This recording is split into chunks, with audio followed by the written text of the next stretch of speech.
Hello, friends, fellow deviants. Welcome to Topography, the podcast exploring the contours of design spaces, be they physical, social, digital, or purely imagined. I'm your host, Ashley Hoden, and today I am talking with Bradford McKee. He's a journalist, former editor in chief of Landscape Architecture magazine, and in the past, he worked at the New York Times, Washington City Paper, and Architecture magazine, among others. I met Brad at the editor's pitch during the ASLA conference in San Diego in 2019, I believe.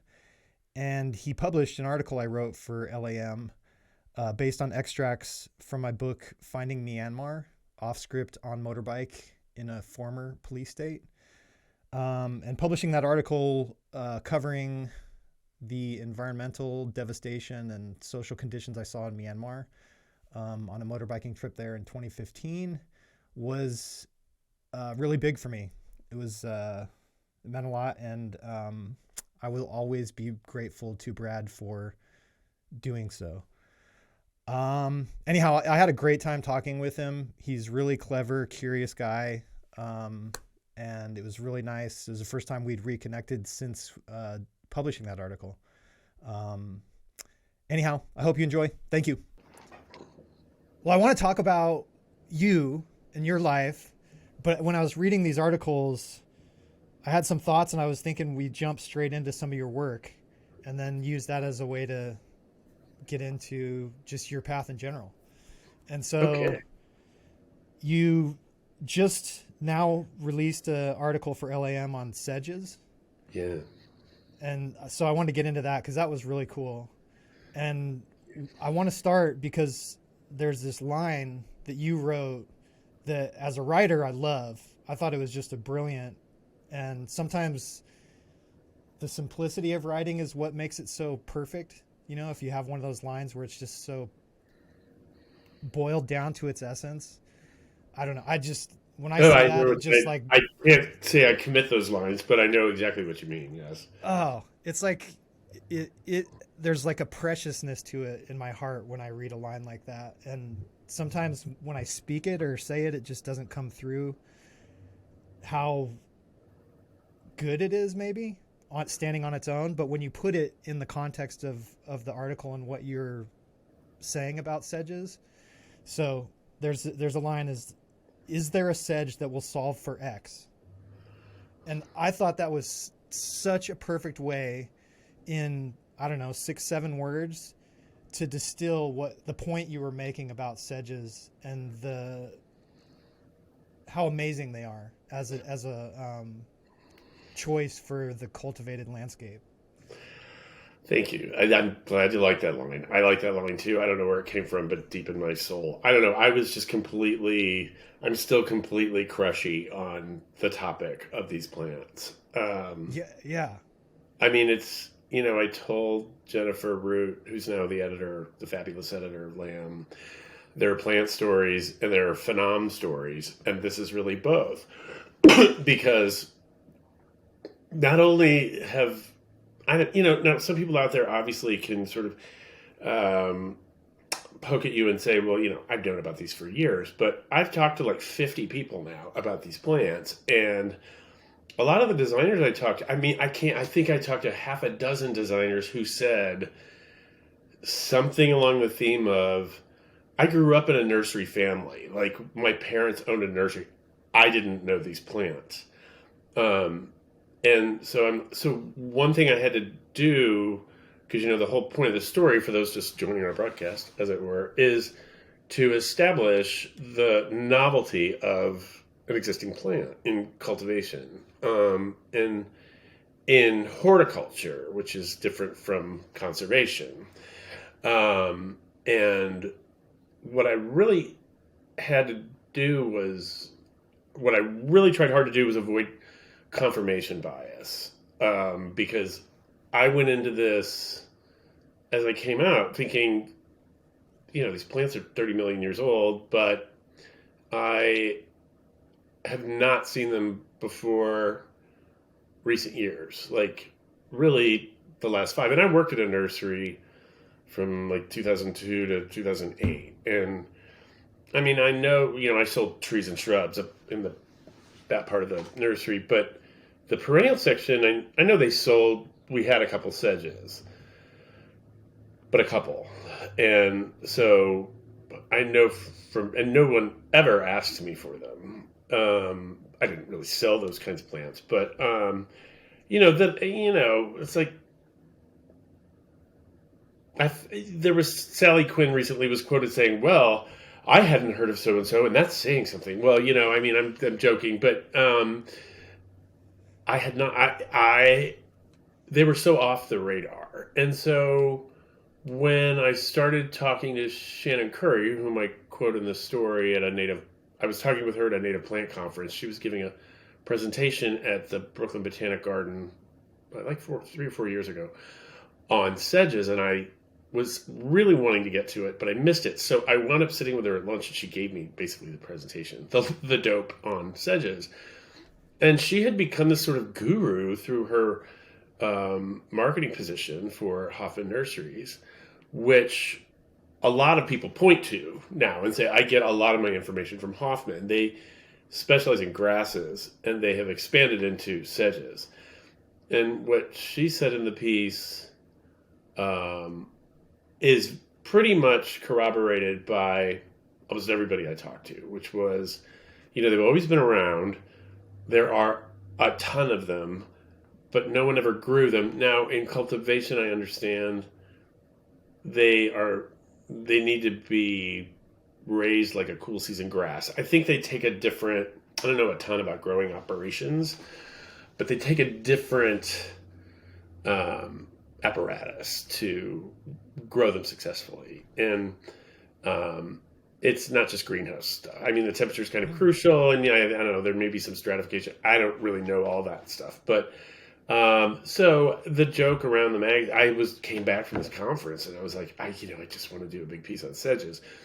This is 2018 or 19. Everything's fuzzy, obviously, because of what we've all been through with, our absence from the world. Yeah. I can't remember what year it is. She and I were trying to figure it out, and we did, but I forgot. And but then the running joke around the office became that, Brad's going to do his, big magnum opus on sedges.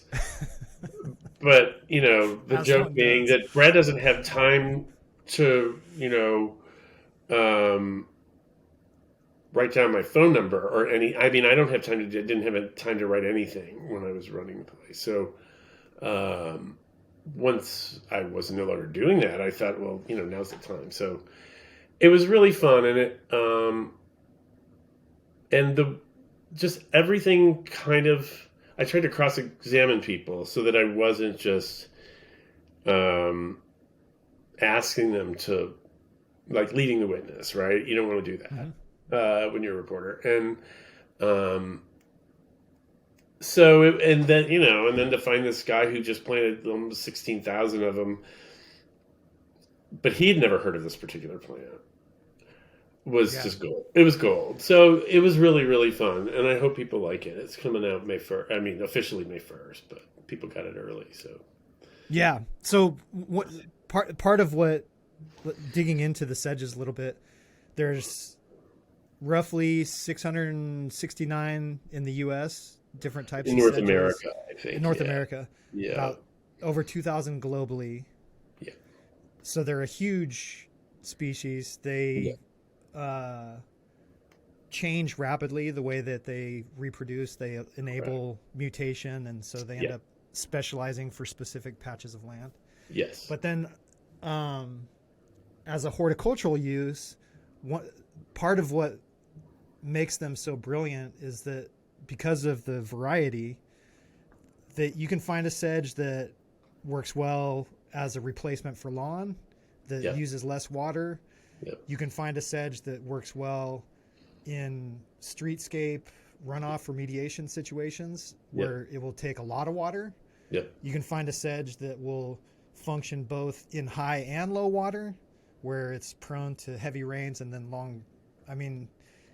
it's just amazing. And then they have these ecological functions to them, and water cleaning functions and water saving functions. And it's amazing. So is there a sedge that will solve for X? The answer is yes, but it's just So a plant like this that goes kind of under the radar forever, for a long time. How is it that you came across it and discovered the beauty of it? Well, everybody knows grasses, right? And there's Hmm. miscanthus and there's pennisetum, and I don't know that one from the other. I'm just rattling off names that have stuck with me. I know you got to be really careful with some grasses because they're invasive, but it was I'd vaguely known about them, and then Shannon was focusing this presentation on them at a big East Coast native plant conference at Brooklyn Botanic Garden. I thought, well, this must be money, right? I mean, because um, it's a peculiar focus, and it was really powerful once we started talking of what she was telling me. So, um, and it's so interesting because it's like hay in a haystack. I mean, I walked into the woods the other morning in Rock Creek Park, which is like 2 blocks from my house. It's, very hilly, semi wilderness, not really wilderness, but it's a forest. And it's a large forest. And I probably saw 10 different kinds of sedges on my walk. And they're blooming now. The inflorescence is up out of the plant because it's early spring. And you can really, that's one way people tell them apart. People who know how to tell them apart.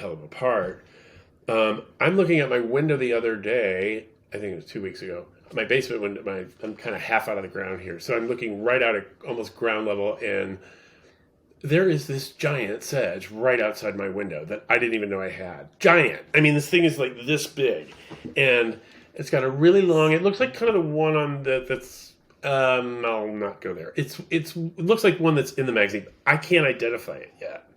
I sent it to one of my sources, and he said, I can't really tell from here. Wait and see as the bloom matures, what happens to it, and then we'll be able to tell more easily.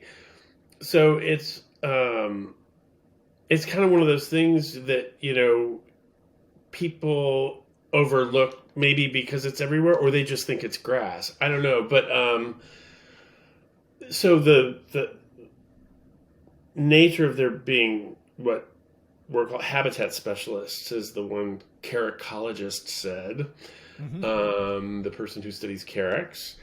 Their specificity in certain environments of certain species in certain environments is one thing, but as particular as they may be, they are, many of them, not all, I don't want to say all anything, are very forgiving. Like, Hakeem Wilson said, they can take drought, they can take inundation. They're kind of like that silicone bakeware that goes from freezer to oven to table. I mean, that you get at Target. So it's just remarkable. Everybody knows pretty much, even many children know what a dogwood is. And every gardener knows what a hydrangea is. And there are just lilacs. I mean, my God, who doesn't know the lilac? So there are so many sort of marquee plants that people recognize right away. And bamboo, you would know it, before you even got very close to it. Hmm. And so it is remarkable how many of these things are all around and can be um, raised in production, like in mass. So I Yeah. think it's just so much fun. And I was also, uh, I wish I hadn't taken so long to find this out, how much smack people talk in like the lawn world about sedges. Oh, really? Yeah, well, Is that it one like there. a I quote that competitor? one thing from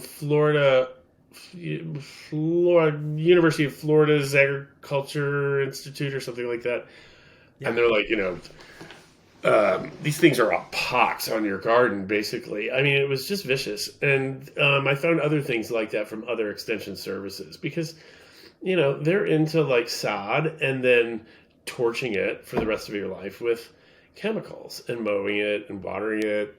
Um, so I don't think that they're trying to stave off, the popularity of sedges or anything, but Peter Del Tredici has his whole thing. He's at Harvard. He's got his whole thing on urban weeds, right? On spontaneous urban vegetation. Mm-hmm. So like pigweed and ragweed and snakeroot and stuff like that. A lot of the crap that just grows out of the sidewalk, which is different depending on where you are, because there are nasturtiums growing out of the sidewalk in San Francisco, which I find very amusing. But nobody's cultivating pigweed, and God knows not ragweed, to sell as for mass planting. So How, I think there's a how, little needle to thread here. It's just I just couldn't get it off my mind. So now yeah. I wouldn't say I got it out of my system, but So I don't know. I get the sense that culturally, just in the broader culture, people's landscape, their aesthetic sense or their sense of what is possible is expanding. Like coming, if you look at the 50s, it was picket fence and yard and some, flowers, and like that's the landscape, and that's where everybody's sort of, that's the starting point, yeah, yeah, And yeah, there's some aspect of it of just retraining almost like the public, I guess is maybe the sure. term, but The retraining, buying public, yeah, into seeing all this potential, seeing all these different options, and breaking kind of from an older tradition that just doesn't have a place really anymore. right, right. I mean, you look at the nature of like foundation planting, right? I mean, Mm-hmm. probably started in trying to cop the look that estates have, right, for this sort of mini gentry in suburban neighborhoods. And I remember I grew up with that stuff in a ranch burger for some of the years I was a child. And then I think the most horrifying thing I ever saw was in Augusta, Georgia. Um, I will plead guilty to all this. I remember only half of it, but I wound up going to, I think, a practice round of the Masters with Oh, my cool. husband. Yeah, long story, but it was definitely a walk on roll. But they're crazy about the azaleas, and on the course, on the links, you have these fabulous camera ready views of these great big azaleas in the background, and what would Augusta, for people who care what Augusta is, I really don't. But what would Augusta be without azaleas? And in the you had to park in the neighborhoods. A lot of people rent out their houses. For people stay. I had friends who rented out their house. They happened to live there. I didn't realize it at the time. Anyway, there were these azaleas in front of houses that were shaped like little coffins. I mean, they were just like hedged off, square, blooming like crazy, but the ugliest things you've ever seen in your life. Yeah, yeah. And Washingtonians are crazy about azaleas. What do you have particular plants? I mean, I think we go through phases. Can you think of some plants you've gone through obsessions with, and then they kind of ease up, but you still love them, and then you find new things to be obsessed with? Yeah, actually, funny thing. I had a house in San Diego. I bought it in '08. It was bank owned, and I had to, there's a hole in the floor and it was pretty run down, and there had been previous renovations on it that I don't think were permitted. And I ended up spending 2.5 years renovating it myself, inside and then outside, and then doing the landscape. And so I'm in California. I lived in San Diego at the time, so this house was in San Diego. And I work at Burton Studio in San Diego, and back then I worked for them too, and it's Bill Burton. And he's really good friends with John Greenlee, who's a meadow expert. And I was introduced to sedges through work, basically out here, because I think in California we've confronted some water use issues early on. So at my place, I redid the landscape all with it was Nacella, Muhlenbergia, and Pennisetum mounding grasses, And in the backyard, I did a Carrick's lawn at the end before I sold it. But I didn't Ahead of stay. your time. I didn't do it early enough. Like right when I sold, I did it right before I sold. Uh, Um, so it was still getting established. I didn't get to see it in full. uh, But yeah, I didn't want to use the water, so the water use on that landscape was so minimal. Put in drip lines, and then I put some vines on a trellis on the back, and I really like those. I think I've strayed a little bit from. I really liked Nacella, but I've kind of cooled on it. There's some invasive aspects to it. mm, It's beautiful, and I really love grasses too, but they're becoming just so. It's becoming a very popular and highly chosen design move, yeah. and I still like them, but I'm trying to find other avenues like to kind of fill that low water use, but still ornamental. And the thing I like about it is the movement in the wind and things like Yeah. that. Yeah. Um, It's really beautiful. but yeah, I think those ornamental grasses are something that I really love, but am not falling out of love with as much, but like just trying to continue to grow and look to different ideas, I guess. Sure. Yeah. I mean, they Yeah. do kind of settle back and they become part of your base, right? I mean, and then it's not like you don't have anything new to learn about them anymore, but you've kind of reached saturation, Mm-hmm. and but you still love them. I mean, Yes. I've gone through periods with, I mean, God, all these love affairs. Calmia, mountain laurel here, they're so beautiful, Yeah. and they are all in the woods here, in Rock Creek Park. They are the most beautiful, spooky in some cases, like just really like almost vulture-ish, like in their form, in their habit, and the glossy leaves, and often these kind of domed umbrella, and they take forever to grow. I can't imagine how big some of these like 15 footers are. I can't imagine how old they are Yeah. because they grow like this much a year.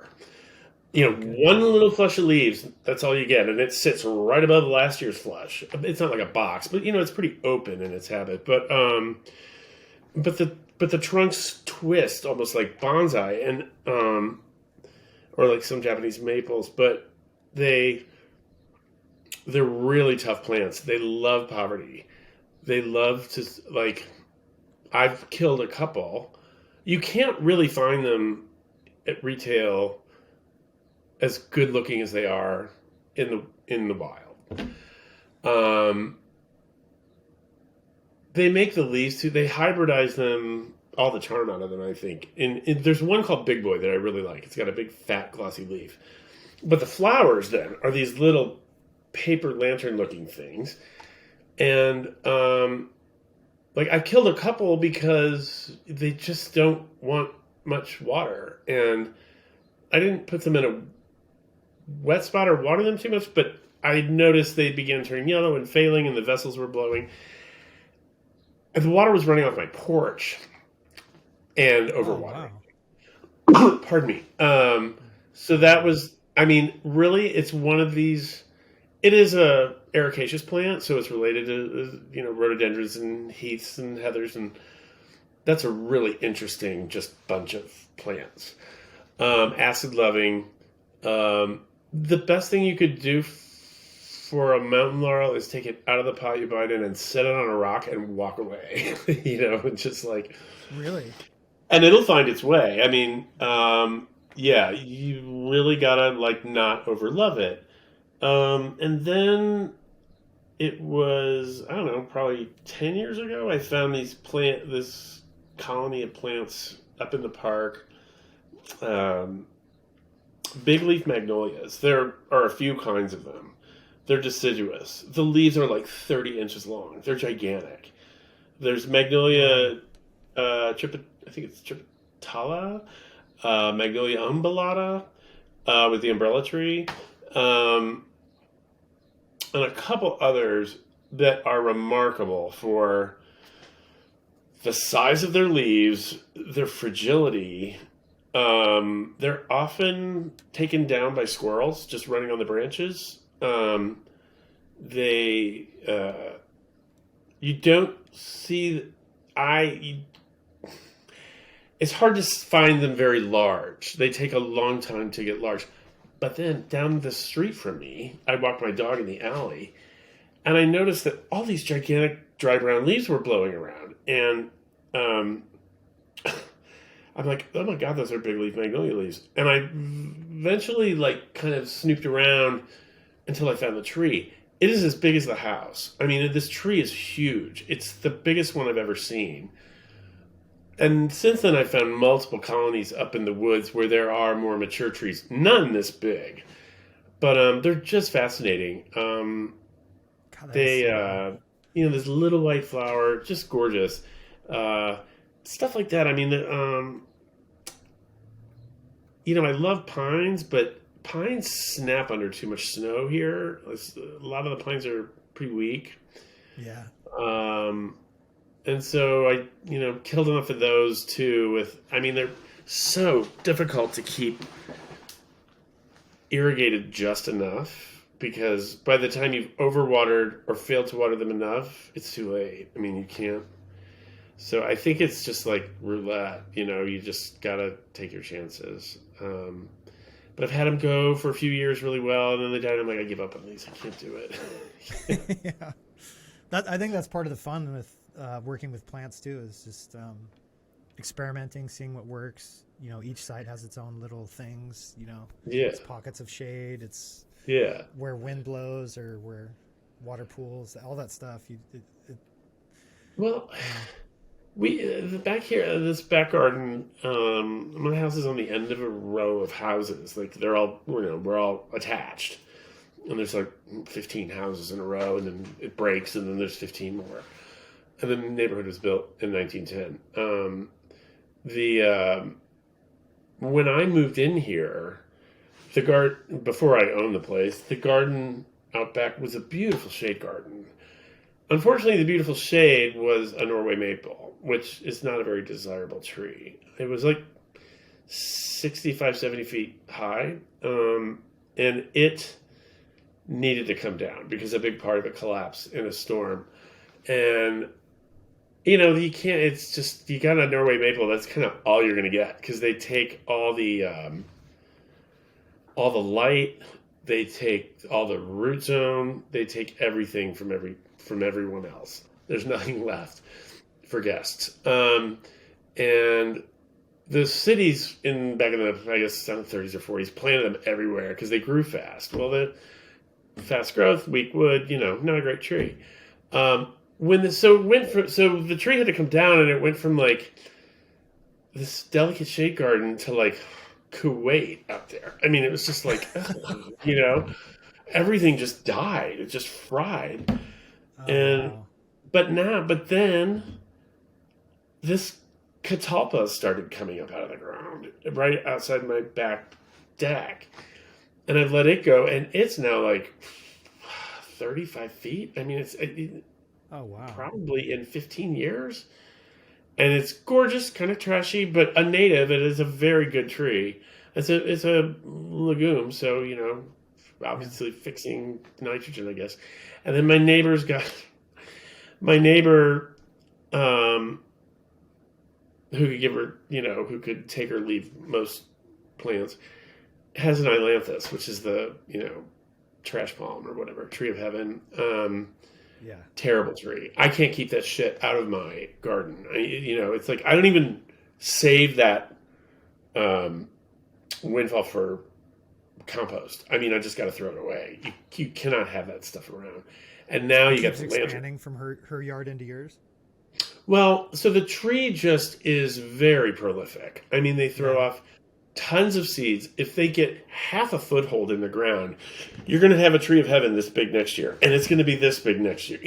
They go Yeah. crazy, and they are also very selfish, and They crowd out everything. And now they're all, and I think they're like, I don't know where they're from, somewhere in Asia, I think. The lanternfly, which is the big boogeyman in the East now, at least in the Northeast, and it's kind of coming this way.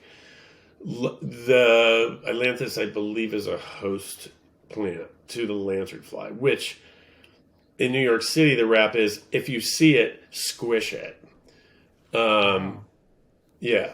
What's that? They really want you to murder the bug on site. Yeah.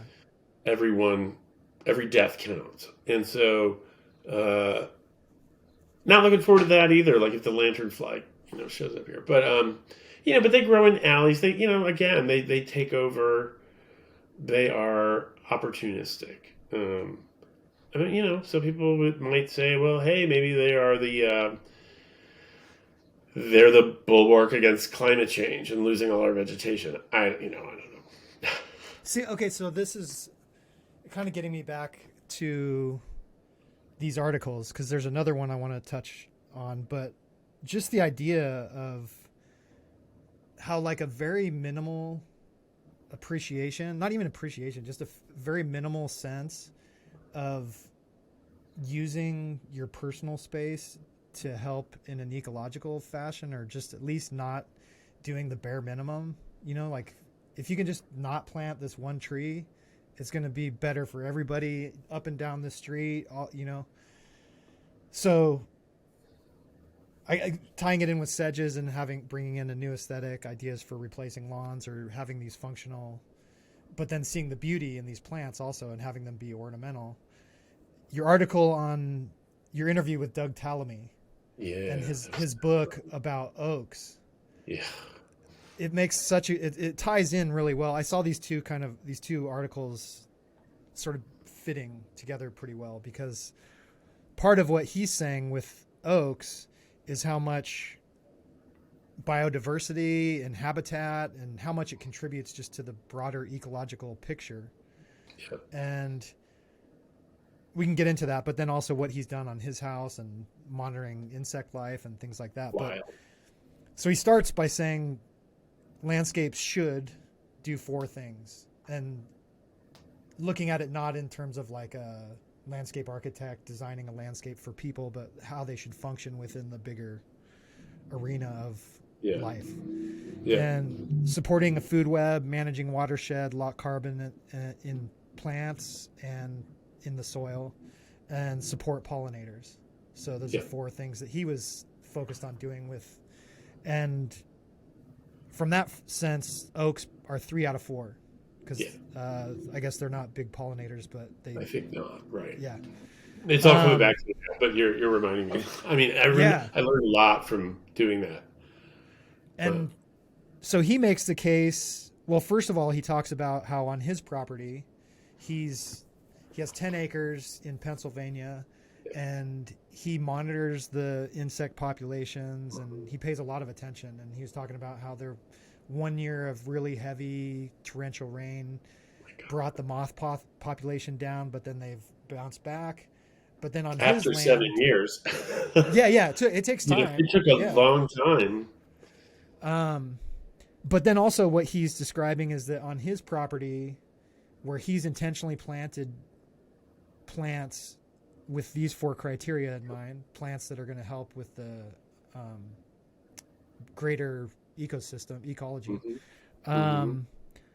He's not seeing declines in insect populations like you're seeing everywhere else.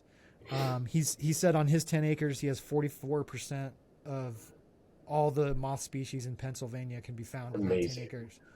I mean, it's just, and so then he's making the case, like, if you look at how many lawns there are and all the, just the bulk of all this land that we devote to lawns and plant choices that are detrimental. That are sterile. I mean, they're basically sterile.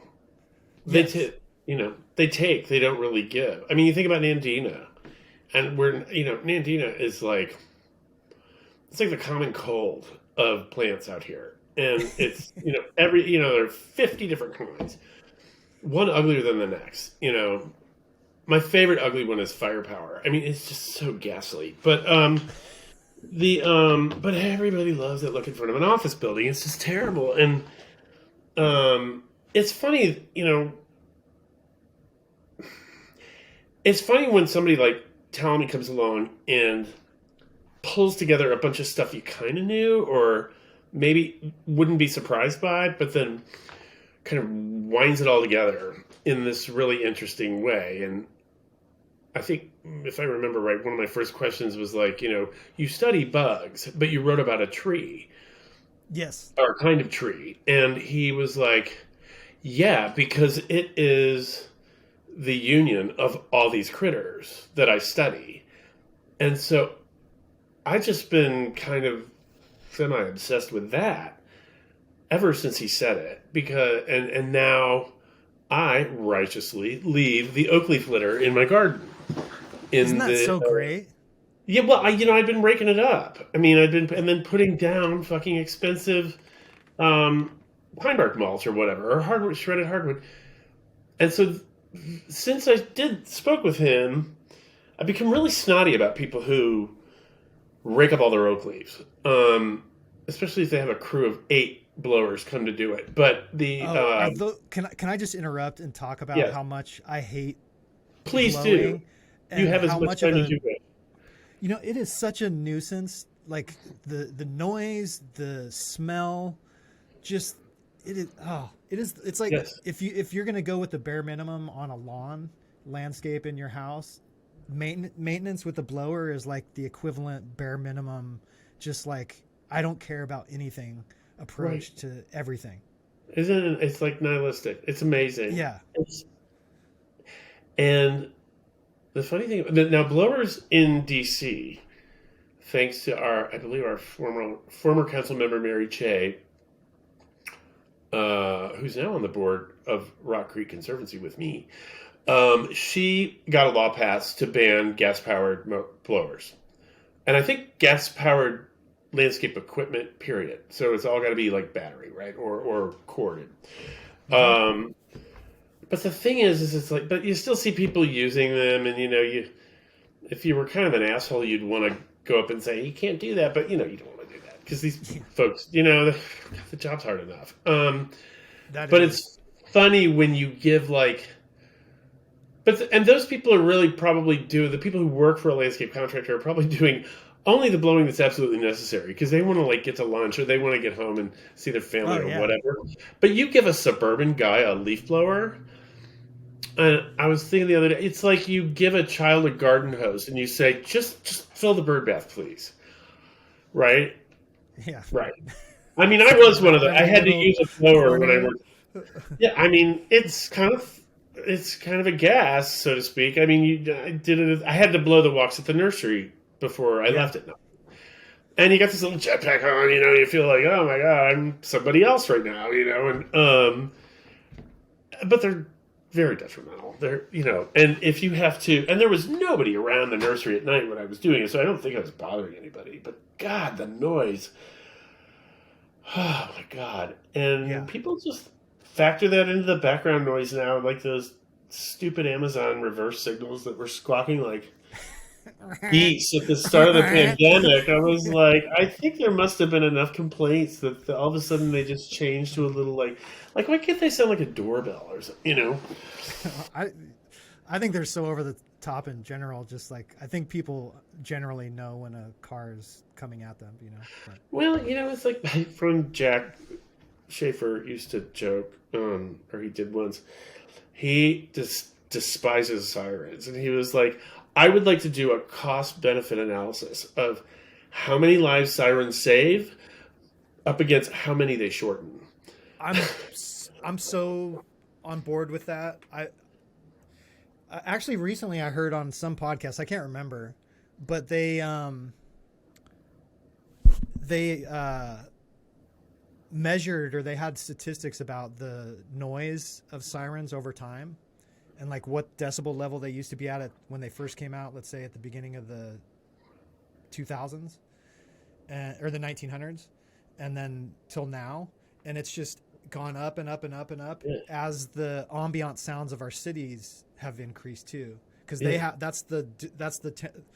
the ambient level is the level that it has to supersede Uh-huh. to be heard, Yes. to be a Correct. siren, to function as a siren. And so Yes. through the years, they've just steadily gone up and up and up because the cities have gotten noisier. But Yeah. now it's like, I don't know, you're in New York or DC or something, and a siren comes by, and you have to like close your ear, cover your ears and turn away because it's just so deafening. And then Oh, especially like if you're on a city street, it's a noise sink, right? I mean, yeah. everything's a hard wall and it's just going back and forth like this, and it causes mental illness. I mean, it really does. And it's like inflation. It goes up fast. The level goes up fast. It doesn't come down, right? The price doesn't come down. The noise level doesn't ever come down. Mm-hmm. And it was really remarkable. I bet a lot of people experienced this. When that sort of background hum went away during the pandemic because there was no traffic, none. Oh, it I mean, was. some nights here, I live right in the middle of the city. I live right above the National Zoo, which is in this kind of bowl. And we're up above on the edge of the bowl. And so we can hear the gibbons pretty much all the time, and especially in the mornings. And they have a very haunting Wow. sound. I love it. It's one reason I never wanted to move away. But the big cats are really right by the back of the zoo. We're like 1,000 feet as a crow flies from the back of the zoo, and so we could occasionally hear the cats. But when all that kind of hum went away, the white car noise or whatever, like you could hear the saliva in their mouths when they roared. And Oh my um, God, that is there's amazing. also there's a kind of a Mexican musk wolf that is its own genus and species of canid. That's all I can tell you, but it's really interesting, and it's got this little short double bark. Really interesting animal. We heard that. That's at the top of the zoo, and then you can hear trains on still nights here that are across town. See, Washington's kind of this escarpment that goes like it rises from south to north, and and then it kind of gets really hilly up here, and so we're on the northern end of that flat, up from the flat bowl. The funnest thing I must say was I think it was Bruce Springsteen had a big concert on the mall for Veterans Day once, and Metallica played, and I could hear them from my roof. No way. The mall is 4 miles away. That's astounding. Yes, Yeah, and I I just was. Oh, go ahead. Sorry. well, I just read also quick non sequitur about Krakatoa's eruption in the 1800s in Indonesia. It was heard 2, 3, 4,000 miles away, I I feel like I just and the heard something about sound that struck recently. the earth 5 times. Like it was running into itself. I think it was crazy. And I anybody cannot within even 10 imagine. miles would have lost their hearing. I cannot even imagine. That It's is crazy. crazy. A sound within 10 miles would blow out anyone's hearing. Like, Yeah. that must have been just enormous. I just can't They even compared imagine. to how many, Hiroshima Megatons. bombs or whatever, that doesn't really mean anything to me except Hiroshima's. I mean, there's nothing beyond complete erasure, right? I mean, there are no Yeah. degrees beyond that. It's like total, but fascinating. And the Earth cooled too. So, Yeah, um, I've been just recently, I've started becoming interested in just human history because I've heard some people talk about theories of civilizations that existed like like in the last ice age, and that when the current ice age ended, there's a pretty interesting theory that it happened from a, I don't know if it's asteroid or meteor, what the proper terminology is, but like an impact came and hit the ice core or the ice, whatever they call it, Gulf or something or field. the polar ice caps. Oh, That's the word oh, I was oh. looking for. and that it happened over like 1,000-year period, that there were multiple ones, but it hit in North America. The ice caps immediately caused them to flood, like to break down and flood. So the sea levels have risen since like 10,000 BC. The sea levels have risen like 400 feet. So a lot of civilization before that time is underwater now. Wow. But also that some of the structures that have lasted, particularly now they've dated one in Turkey to have existed long before, like going back into the last ice age, subterranean, where they had like built whole cities underground and stuff. But that basically the idea is that there were really advanced civilizations that existed back then, and that the impact caused humanity to go into like a dark age, like to kind of like steadily disintegrate. And as the knowledge was lost over time and so many people were killed, and that clusters, like people clustered in certain areas, had like an advanced civilization, whereas like other areas it wasn't as advanced. But and then it steadily over the last 10,000 years has like come back to grow up again, basically. Yeah. And that there was this anyhow, so the idea being that there's this history on Earth, and human history too, like the endurance and the brilliance of people to be able to survive that stuff. I forget where I got off on this tangent about the eruption. It's just so mind-boggling to me, the scale of impacts that can affect us. Like being on Earth, there's like so many ginormous risks. Yeah. And yeah, I don't know. Anyhow, it's just fascinating to me. So to hear something that's just like happened 150 years ago, and it's it was the loudest noise ever recorded in history. Recorded, right? I mean, not recorded like a tape, but that was noted for the books. And I think the Chesapeake Bay was formed by an extraterrestrial object's impact. That would make sense. Well, so you're in California with all the atmospheric clobbering going on, and I experienced a little bit of that when I visited my brother in San Francisco. The first one in October 21, I think. Oh, the first in recent times, right? Mm-hmm. It had not rained or been windy in 2 years or something. And I mean, that place was just blown apart. We were in Golden Gate Park. It was like fragging before our eyes. I think I told you that. Yeah. But no, it's not. So did I tell you about this thing? I don't think this is crackpot, but I have to check it with my neighbor who's an aerosol specialist for NASA.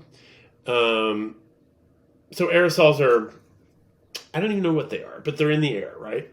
Mm-hmm. And his specialty is when they go up in aircraft and take air samples to look at air quality, they analyze the aerosol content. Pardon me. I was reading this guy. I've saved a couple of his postings. He's an aerosol guy, and he is, if I get this right, he predicted in 2020 there was some major phase out of sulfur dioxide emissions from ocean-going ships. He predicted before that phase out that there would be, they contributed their share to global warming, I believe. I put an asterisk on all this. But so they predicted a slight period of cooling when these sulfur emissions, especially in the northern hemisphere, when those emissions ended, I think it was high sulfur coal or something that was powering these ships. I'm really not sure.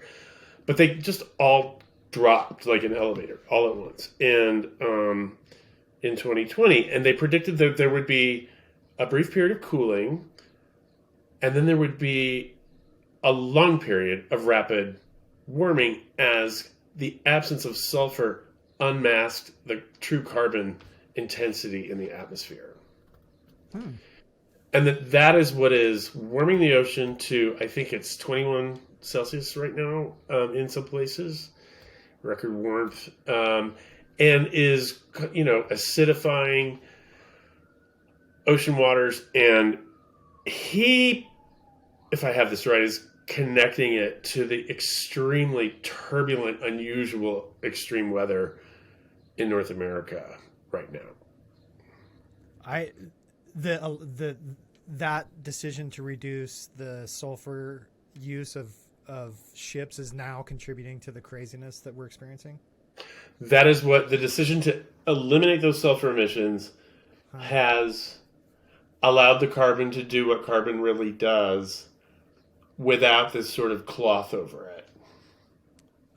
Sulfur can like somewhat mask the effect, That's what but he then it was causes suggesting. other And there's issues. another, yeah, he was Yeah. suggesting that it was actually tempering the effect of um, carbon's, the volatility that carbon causes in. So, I mean, when you talk about, when Doug Tallamy was talking about that scouring rainstorm, right, where I think he Hmm. said something like 7 inches of rain in 5 hours or something like that. I mean, Yeah, it was crazy. It was those have like become more common out here in the East. And, you look at Ellicott City, Maryland, which is not far from here and not terribly far from him, where, I mean, we did a story on it at the magazine. There was 2 years apart in 2016 and 2018. This storm just parked over this little historic town near Baltimore, which is built inside of a granite, like, canyon or valley. And on the Patapsco River, and in the past, the Patapsco would, I think it's the Patapsco, during a hurricane or something, the waters would rise. The little towns down by the historic, it's like a really cute little shopping, tourist attraction, and a place where people live and work and all that stuff. But it's in this really hard valley. The water would come up from the river during like a prolonged like hurricane. Now, though, they have completely paved areas above the town where it has expanded into Howard County suburban development. And so when they got these like galactic rainstorms 2 years apart, all the water on the upland had nowhere to go except down there. And like in one case, one or two people were killed. And, it was really dramatic in 2016. And then 2 years later, in 2018, I'm looking, I believe it was on Twitter, and I'm like, why are they replaying this like old footage of Ellicott City? Well, it was happening all over again, where it was like Johnstown. The water just came down the street, Main Street, same and place. same place. I mean, what are the chances, right? And So it weird. was an extremely heavy, slow-moving storm because the warmer atmosphere can hold more moisture, right? The Yeah. saturation level lifts. And there was a storm we had here September 21, I think. I was at a hardware store across town, and I thought I was going to drown in this flat parking lot. I mean, I wasn't even at the bottom of the hill. It just started raining so hard, and it took me 2 hours to get home on a half-an-hour drive. But they recorded that day at Dulles Airport that the atmosphere, a record degree of saturation of moisture in the air, like they had never recorded before at Dulles Airport. Yeah, yeah. No, it's out here. It was uncanny. I mean, at the beginning of this year, sort of started around Christmas time, but it carried on for at least a month or Oh something. my God. But it was, I mean, some of these reservoirs were collecting like 4 feet a day. I had a colleague kind of like email me and just he had put out. He lives in San Diego, but I'm in the Bay Area, and the reservoir is kind of east toward the mountains up this way. But he was watching from San Diego, and he put a rain gauge out on his deck to just see how much water was coming down there because it was north south. I mean, they were getting it down there Yeah. too, but Yeah. yeah, some of these reservoirs were getting 4 feet a day. It was just like dumping for weeks. Well, my brother so he lives in San Francisco and teaches there, but he bought this place up in Pollock Pines it's a little rancho. It's like 10 miles down a dirt road. It's fabulous. It's like bonanza. Um, he bought it and moved in there in 2021. And of course, he got in there in like February, March. And then in August, one of his best friends lives right up the road. called him and said, "Did you see the sky?" And he hadn't really gotten out of the house yet. And the Calder fire was beginning, and it was getting close. And it got closer and closer and closer until it came like 3 miles away. And he had to evacuate for 3 weeks. And so he did. He went back to his apartment in San Francisco, and he was on sabbatical. So when I went there in October, the fire ended. The fire was for like a month, starting in mid-August, and it was terrible. And then one town, Turkey Flats, that was his second choice of a place to buy a place. It got incinerated. I don't think it was as bad as Paradise. I mean, I didn't hear. I could be mistaken, but anyway, when I went out there in October, I mean, there's this. I think it's Jenkinson Reservoir. There's a reservoir near him, and you could see it had just this huge white margin around it. And then, meanwhile, but we had just delayed our trip up there by a day because of the big pounding that had taken place in the Bay Area, and then went over to the Sierras. And the Sierras, for the first time he'd seen all year, were just like buried in snow at the peaks. So here I'm looking at this like desiccated edge of the reservoir, and with the peaks up behind it, like 13,000 feet or whatever. And I guess that reservoir's full now because I don't know what's happening. I understand there's probably some flooding going on in parts of the state. I'm curious to see as the snow. Yeah. I'm really like from the environmental side of things, though.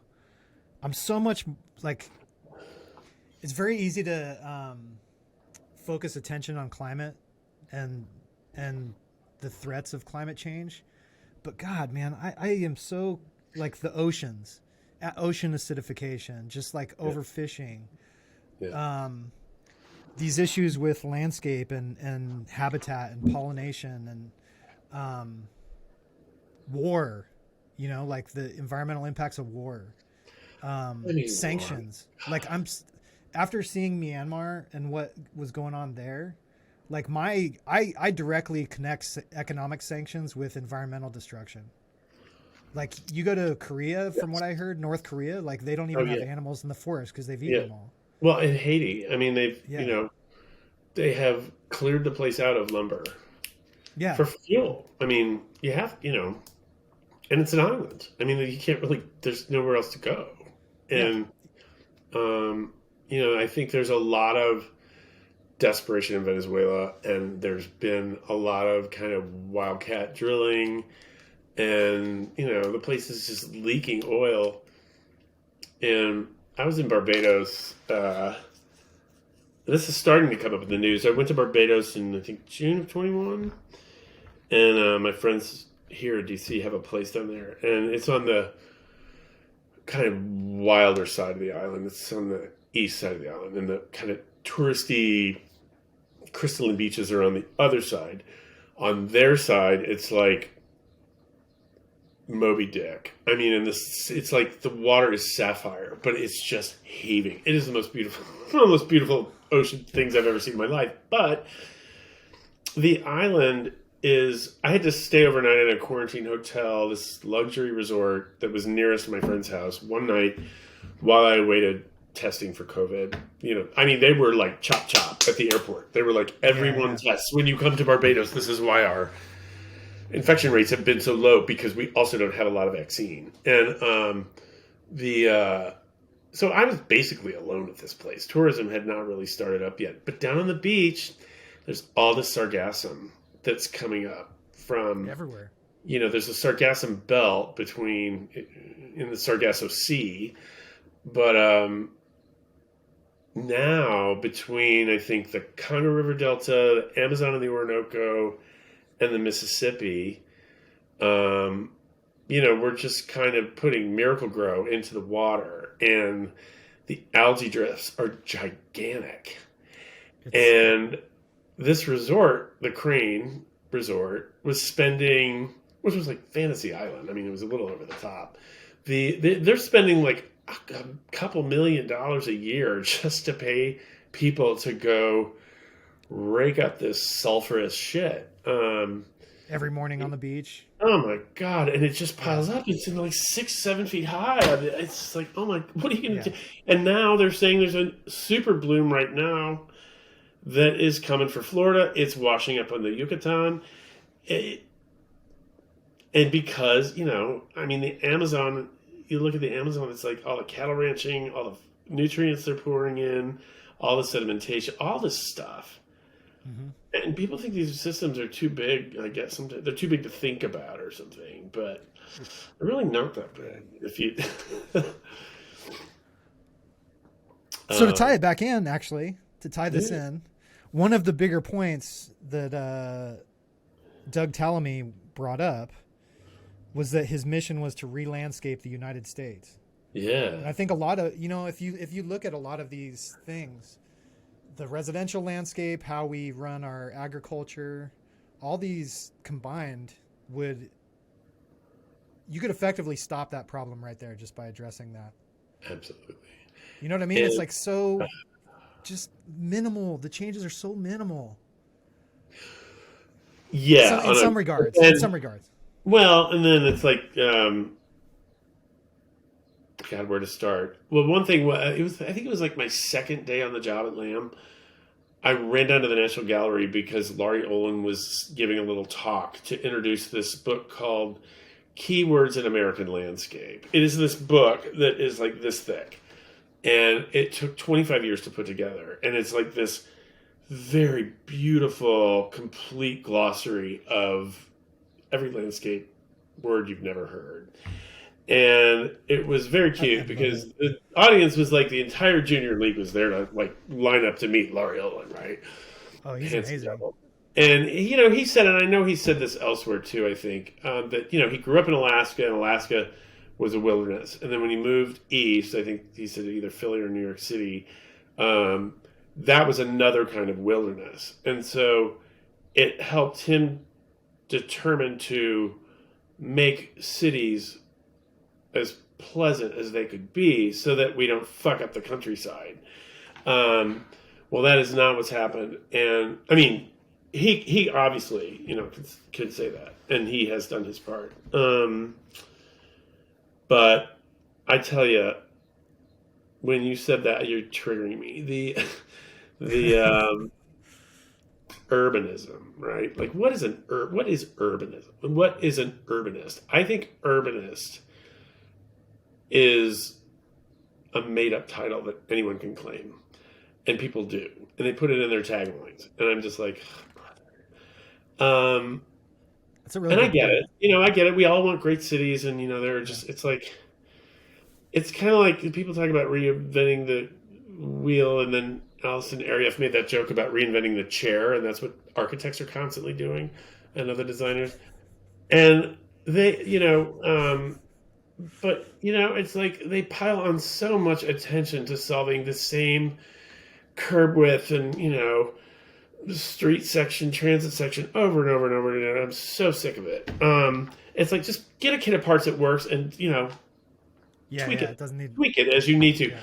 If landscape architecture would turn to agriculture now, that would be a revolution. Seriously, seriously. I mean, seriously. I mean, it Yeah. is suicidal what we do with agriculture. And the time I went to Urbana, Illinois, to give a talk at the University of Illinois, and I was with Ellen Deming, who's a wonderful. She was the chair of the department at the time, and she had me out for the evening, having a good time, and we stopped at this one place. I think it was near one of the ag research centers at the university, which was also at the time building the high speed train over on the other side of the ranch. But they were designing a new high speed train. The we were up on the, it was pretty flat out there. And I think we were up on kind of a mild rise. And you could just see for a distance, I was like, wow, all these farms. And she said, oh, those aren't farms. Those are machines for growing crops. I Yeah. got so depressed. I was just like, oh my God, you're right. Yeah. Yeah. But then you think about something like humans forget to remember what they know. Like permaculture, right, was always this kind of nutty kind of Holder's catalog or whatever. I don't know. It was a little like Farmer's Almanac for people. Mm-hmm. It sounded nutty, but it's not. I mean, No. it's the real deal. Yeah. Yeah. It doesn't take. It's pretty intuitive. And I mean, when it comes to farms, it's just a math equation, like what's the cheapest thing? How can I make the most money? And I don't care about anything else. And when you put it in the hands of that kind of operation, that much land, it both complicates, but also it complicates a problem because it combines this like fierce capitalist interest, but it also like simplifies the solution because now you just have to get like 1, 2, 3, 4 companies to refine their operations, and it has this huge knock-on effect. But I don't know. Yeah. One thing that I have heard recently that's, if it's feasible and what I'm hearing is accurate, promising, they're studying ways to use AI to reduce both fertilizer and pesticide use by like 99%. Really? They can almost like target the specific insect, just put pesticide on using whatever sort of scanners they use to go up and down. Interesting. And then the fertilizer, they can put it on the plants instead of just mass spraying and, So it's like targeted chemotherapy or something because, well, when you say it's simple, like, it reminds me when 2012, I think Anne Raver, who's a great writer, who went and like retired on me, but she worked for the New York Times for years, and then I called her up as soon as I got the job at the magazine. I'm like, you are underemployed, and because she wrote about gardens for the Times. I mean, she's so smart. Anyway, I love Anne Raver. I put her on this story that she really dug into about an ecologist at Urbana named David Kovacic, who was doing a long-term study where he got farmers around, I think, Bloomington, Illinois, and Urbana, and a couple other places to give over part of their, because all that land is tile drained, right? It's all. Are you from California or are you from? I was raised in Colorado. Okay, so tile drains. I mean, the plains and the prairie. I mean, it was really mucky when before they went and started farming it all. To drain the land, they put these millions of miles of these tubes in to like drain the land. Well, now those clay tubes are like express lanes for nutrients to the nearest waterway. That's how they all wind up at the Gulf of Mexico. So he's looking at this big systemic problem and saying like, okay, so locally, like acupuncture, how can we, which is a better probably metaphor than chemotherapy. Like acupuncture, like how much land would it take to set aside to collect water from that would otherwise go into tile drains, direct it to like a sink, fix the nitrogen and sink the phosphates, and and then not have it go to the Gulf of Mexico was really the end game. Yeah. And he calculated about 2%. And, we put in the subhead for the story, the display type, it was like, now all he needs is 1 million acres. So the fix is intuitive and mechanically kind of simple, but you'd have to do, you will have to do it. I don't want to say you'd have to, you will have to do it at such a gigantic scope, that. Mm-hmm. It's hard. Let's get started. You start by starting, right? I mean, seriously, yeah. And then also just this, like, if culturally, if we just had a more refined sense of landscape and what's possible, like that is, I mean, it's like refine your aesthetic, bro. It's good for the environment. It's like such a. You just have to learn. It's like such a small, among the greater culture to just have somehow that appreciation built, like advocated for, and just to permeate people's thinking about what, you know, you can do. Each person who does their small move, when you put it together, it's a whole different world. Yeah. And yeah, it's I don't know. To me, it's interesting to see these two articles together. May I break for 1 sec? Yeah, absolutely. I just gotta go get some more coffee real quick. Yeah, so that reminded me of something. The refining your aesthetic, bro. The is very funny. The town I grew up in, Florissant, Missouri, was one of the early towns in that mid-Mississippi Valley, founded by the French. Well, actually, it was a outpost of the Spanish in first part of the 18th century. So they know that like 44 people lived there in, I think, 1740 because of a census that is recorded in Havana. And the oldest house, it's outside St. Louis, which is one of the other early towns, right? Now, of course, that entire region of St. Louis on both sides of the Mississippi was mound culture, Mississippian mound cities, all of which were vacuumed right out of there as they built St. Louis for the most part. There's some left.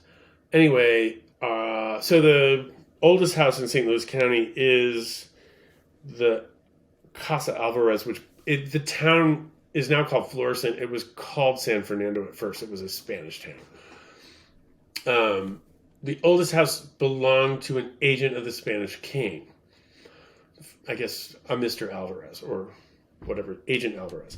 And then, you know, the French showed up from the Catholic Church to found an Indian school, but the kind of interesting part about it, that's all kind of dark, but the interesting part about it is the town where I grew up for the first 8 years before we moved a mile away was in this little, I think it's 16 block French gridiron streets, just a little, looks like a waffle. And the remaining houses from the very early periods are totally Creole vernacular architecture, Cool. Built with what they had there. Now, of course, the original civilizations that were nearby, there aren't many of any traces of them. Although it's fascinating in a way because you can tell from the Catholic Church officials at the time, they recorded that they were working with as many as 10 different societies that were already there. So I think it was pretty polyglot in terms of indigenous population. But, you know, it's like, but then by the time my family got there, it had become a bedroom community for McDonnell Douglas, which was in the Ford plant. And that's where like everybody's dad worked. My dad worked at a steel mill across the river. But, you know, so you watch what happened to this thing over time. And the strip development, when we moved a mile away, we moved to the 50s suburb. I mean, our first house was like a salt box built in like the 30s, I think. Or maybe late 20s, I can't remember. It was a small house, and we needed a bigger house because there were 4 kids. Our 4 kids. So we moved to like, you know, this suburban neighborhood where all the streets are named after horse race tracks. And I thought I died. I mean, it was horrible. It went from this like really cute, intimate, real neighborhood to this just like sterile wasteland with this strip highway up at the other end of the street. And, you know, at some point I would go back to see my family, and the town is fighting over a Hooters on the retail strip. And I was like, Hooters. Okay, your problems are so much bigger than Hooters. Yeah, yeah, Build the Hooters. yeah. I think we can give them a pass. God. So what was your growing up like? What? Well, it was fabulous till we moved. The no, it was I was the youngest, so we lived in this very intimate old town Florissant. And you walked everywhere, and our school was a block away, and the schoolyard was there. It was just really fun. It was very like Leave It to Beaver, or I mean, it was totally like TV Yeah. of the like ideal little neighborhood, Mayberry or whatever. But then I got sick when I was 8, and I was discovered to have like a bad plumbing, so I had a bunch of kidney surgery, and um, I was the youngest of 4, and we only had really two kind of 3 bedrooms, so we needed a bigger house. So we moved across town where we had a 5 bedroom suburban house because I, for some period, needed to sleep at a slope to drain the kidneys. So I needed a hospital bed. And we wound up going over there to switch schools, and I didn't like it. And so I was kind of unhappy there till high school, which was a fun time actually. High school was super fun. Um, but it was right where. But first of all, it's funny. Well, it's right where the Missouri and the Mississippi River meet. I mean, the town is about 4 miles from the no, 7 miles from the confluence. Um, and that's what we would do after school, was go out to the river and play in the woods on the bluffs and on the trails. And, you did not go near the water. You were not ever supposed to set a toe in the Missouri River, which is the closest one to us. And then there was just floodplain, right? And the big flood of '93 put all that underwater. It was just, it was very interesting. But so that was that, and I was just reading about the 30th anniversary of Dazed and Confused, Oh my God. which Like wasn't you're. my period, but it was my siblings because my brothers are twins. So they're 6 years older than me, and my sister's 7 years older than me. She's like 18 months older than they are. So they kind of grew up in a clot. Well, I was party to their 70s teenagehood because I was there. And it was like fun because it was like doing it while also getting to do it again. And when I actually became a teenager. And it was just so funny because a lot of us who were younger siblings to older siblings at the time, there was just no. This guy, who was it? I think Linklater.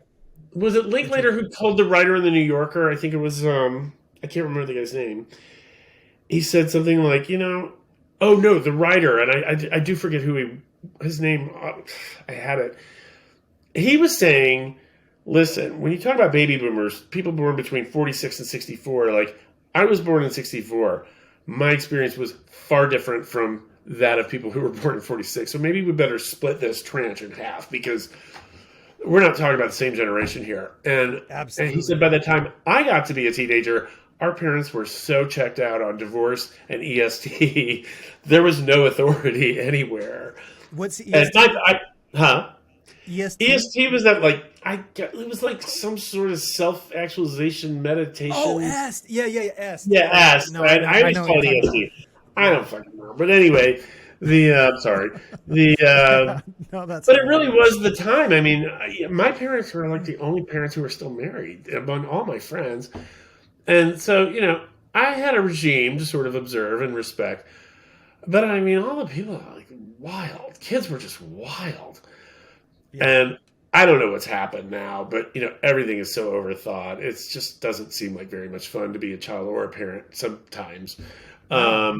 And then you got danger. We didn't have guns in schools, but anyway, the I was going somewhere with that. We just played in outside. We didn't want. There was nothing indoors for us. There was nothing to be done indoors. Yeah. And if it were winter, we went ice skating, or we went sledding or something, or we still went hiking. I cannot imagine a younghood spent indoors. It's just, and I wasn't into athletics or anything because of, I like to play pool and I like to watch some sports, but because of the kidney stuff, I could never participate. It was contact Yeah, sports that's were risky. off the table because I had couldn't get injured. So Yeah. No, that sounds magical. anyway, I came up I was in high school and junior high in the 90s. And it was, I mean, I look back, it's similar. Like when I was in the 80s running around as a kid, like I never wanted to come inside. I was where were you in outside Colorado? for Fort Collins. Oh yeah, It's yeah, just north of yeah, Denver. Yeah. yeah, yeah. Yeah. That's My actually, nephew just moved away from Greeley. Actually, oh yeah, that's where I was born. he'd been there My for dad's from years. Greeley. Yeah. Man, that fire Uh, out there last summer, was it? That suburban fire? That was crazy. yeah. You remember that? God. Yeah, a little bit. I wasn't there. I was just talking to my mom, Yeah. and seeing it, just hearing it in the news. It's and just stuff, like but 20 minutes. Like it was like 500 houses. It's crazy. yeah. There have Um, been in the past 5-ish years. There was another fire some years back that was up, like the Pooter Canyon up from Fort Collins oh, and really? areas around there. Yeah, it's been. I love I that don't part know of if the it world. was. They had this big pine beetle thing that was happening in the 2000s that was taken out. Like half Up the above forest or Boulder and some. stuff. Yeah, Or all Rocky up through the Mountain. mountains, and I Yeah, think that might have it's held. really bad. I think that Carol might have. Becker wrote about that for us. Oh, really? She's from Wait, she from her grandparents, I think. I think it was her grandparents. Carol Becker is in Chicago. She actually was the first she's a really interesting writer. Her husband's a photographer. She writes a lot about well, she's the one who introduced me to Talamy in the first place, to the work of Talamy, not to Talamy Hmm. himself. But she was on to him way ahead of it. But she does like master gardener training and stuff in Chicago, and she's a really good writer and just a lovely person. Her, she wrote a story about the floods that came after the pine beetle Oh yeah, I bet in it that was. area. And I mean, you Yeah. go out there, and we were driving from Telluride to back to Denver, or maybe we were coming from Great Sand Dunes to back to Denver Oh, cool. on Yeah. one leg of the trip. And we're up on these passes. Everything in sight was dead. Hmm. Everything, for as far as you Yeah. could see.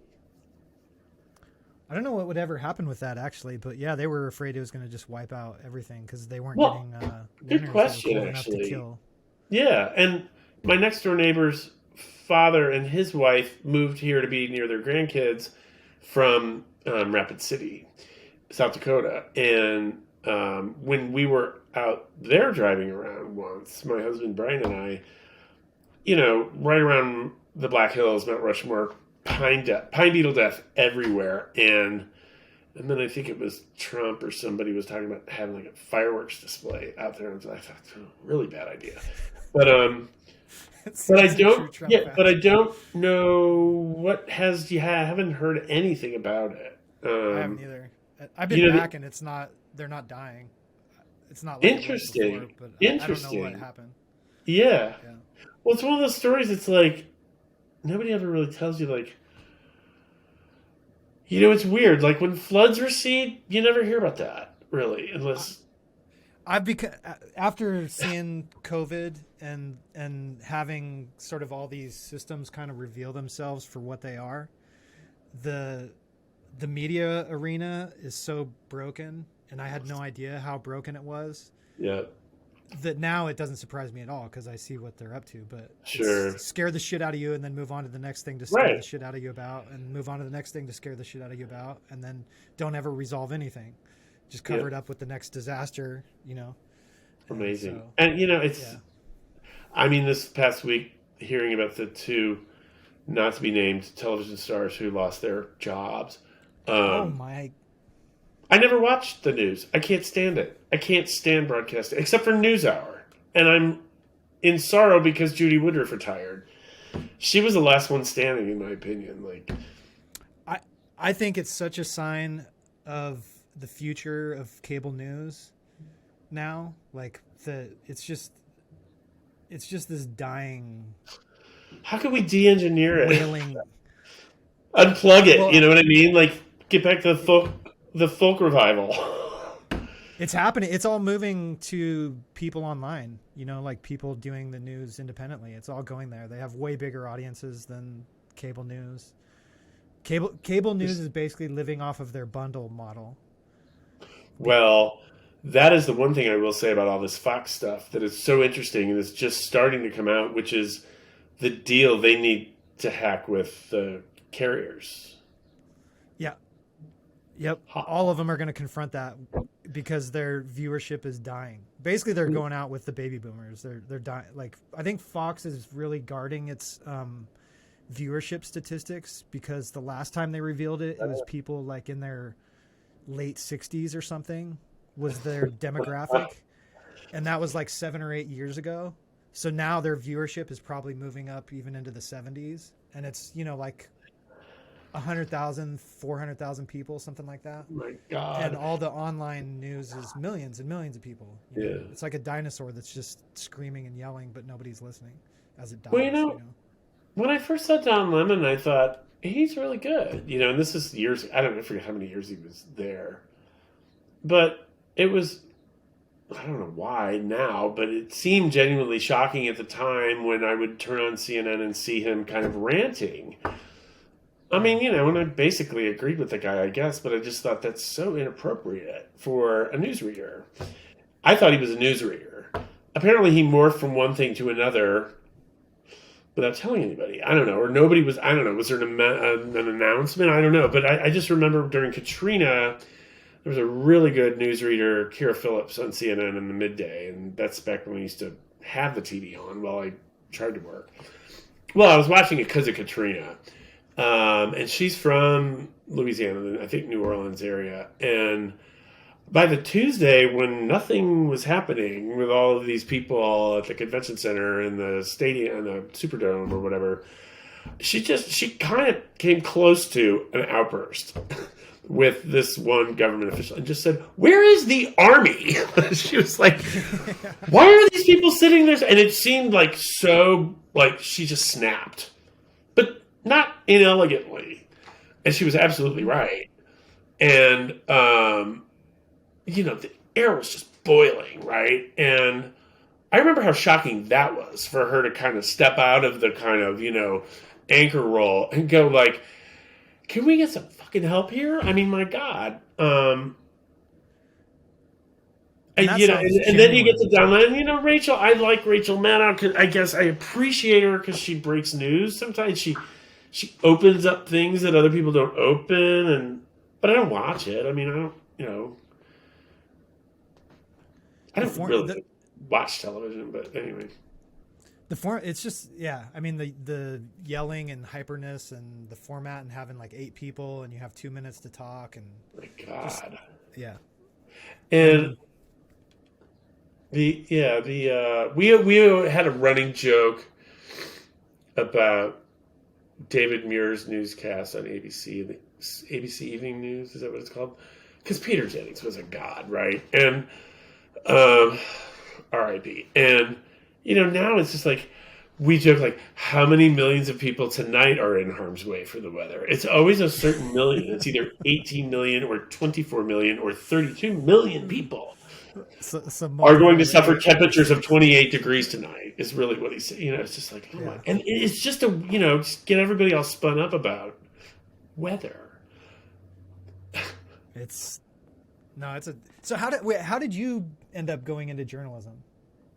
Was that something you were interested in? Realizing I was going to fail as a biology student, I began life as a biology major, and thought I wanted to be like a doctor or something, or a medical professional.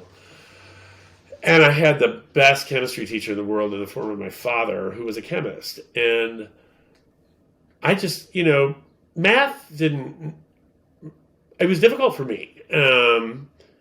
Math, I wish somebody had told me at the time, math is just a language. And the beauty part of it is it all works out. But nobody put it like that. It was all this pretty crummy explanation of math to make it as uninteresting as possible. That's a cool And I see kids of my friends and my godkids and my niece and their math assignments are much more interesting than anything I was ever given. So I never copped to it, and I would lose my patience with it. But then meanwhile, like over in English composition, I was getting really nice grades without really trying very hard. And then I realized that I'd been like kind of obsessed with newspapers since I was a kid. And then I realized Missouri had a really good journalism school. Now, I learned a lot there. It was more like a liberal arts curriculum snapped onto a trade school for journalism. Cool.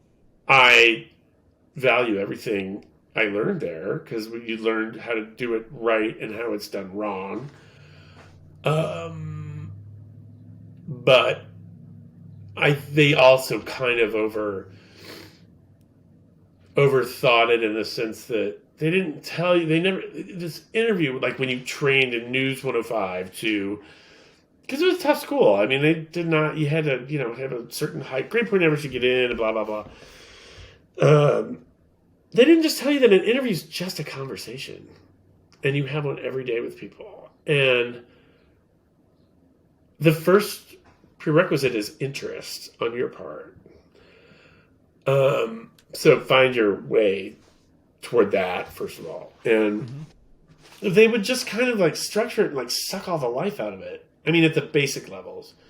But then you get into things like grammar and usage and style and rules and ethics and history and all that stuff. And it's really, really, really interesting. And I'm kind of a word geek, I guess. But it's always fun, their style books exist for a reason. Chicago, AP, whatever it is. At Lamb, we use Chicago. Everybody generally has one they lean on. We use Chicago with certain exceptions. And our fabulous copy team that's still at the magazine keep records of what those exceptions are and whether they change. Because like AP style changes and you can decide whether or not to go along with it. But for instance, the word underway is still two words to me. It's not one. Yeah. Unless it's a nautical usage. So, I mean, you get into these little fine distinctions like that, and that's where the money is, right? That's where the fun is. Yeah. And, it was always kind of cool because, like, one of the other editors would come to me and say, hey, I got a problem with this passage here, blah, blah, blah. And the fun thing about rules is they make the decision for you. When you have a style book, like, do you hyphenate this or not? And, because that trips people up a lot. And, people don't really know the difference between whereas, while, and although. They just don't. And I've learned so much from copy editors over the years. There was one at Washington City Paper, Caroline Schweider, who's still a god in my eyes. And if I really got stuck, I'd call her up in Kensington, Maryland and say, what do I do? She edited my brother's book for him, actually. And he said she transformed it. It's coming out later this year, by the way. What is it? My brother Stuart is a graphic design professor at USF, and he has a book coming out called Indigenous Enlightenment, which is a history of 12, I think, instances of alphabets being imposed on unwitting indigenous peoples who were minding their own business when the clergy showed up to teach them the Gospel of Matthew. And they didn't have a system of writing. So to teach them the Gospel of Matthew was really best if you had one. Should you need the Gospel of Matthew one of these days? Um, so he studied, like, for instance, one of the chapter passages in North America, I think a good chunk of it, is about the invention of a Choctaw alphabet by Wow. settler clergy. That sounds like a So, really interesting book. well, so here's my brother Stuart, who's so unassuming. He's a fabulous artist and graphic designer and just very unshowy. He works alone for 10 years on this book without telling anybody. He Seriously? reads 300 books a year. He's just a fucking ninja. But and so is his twin brother, but who's a musician. But so then Stuart finishes this project, doesn't tell anybody he's doing it, finishes it, and then sends it to 9 university presses. Got 8 no's because apparently 8 presses are clueless. Or no, really. Yale told him, he went to Yale. So Yale, I don't know if this has anything to do with it. Yale actually got back to him and said, "We love this, but you should take it to Nebraska because they have an Indigenous Studies imprint." And when he sent it to Nebraska, he got a reply, an acceptance letter, like none I've ever written or received. I mean, it was amazing. This guy said, "We've been looking for this book our whole lives, and we never expected it would come from a design historian. And it will be in print throughout your lifetime, and it will be required reading on syllabi for 50 years." I mean, that's what this guy said.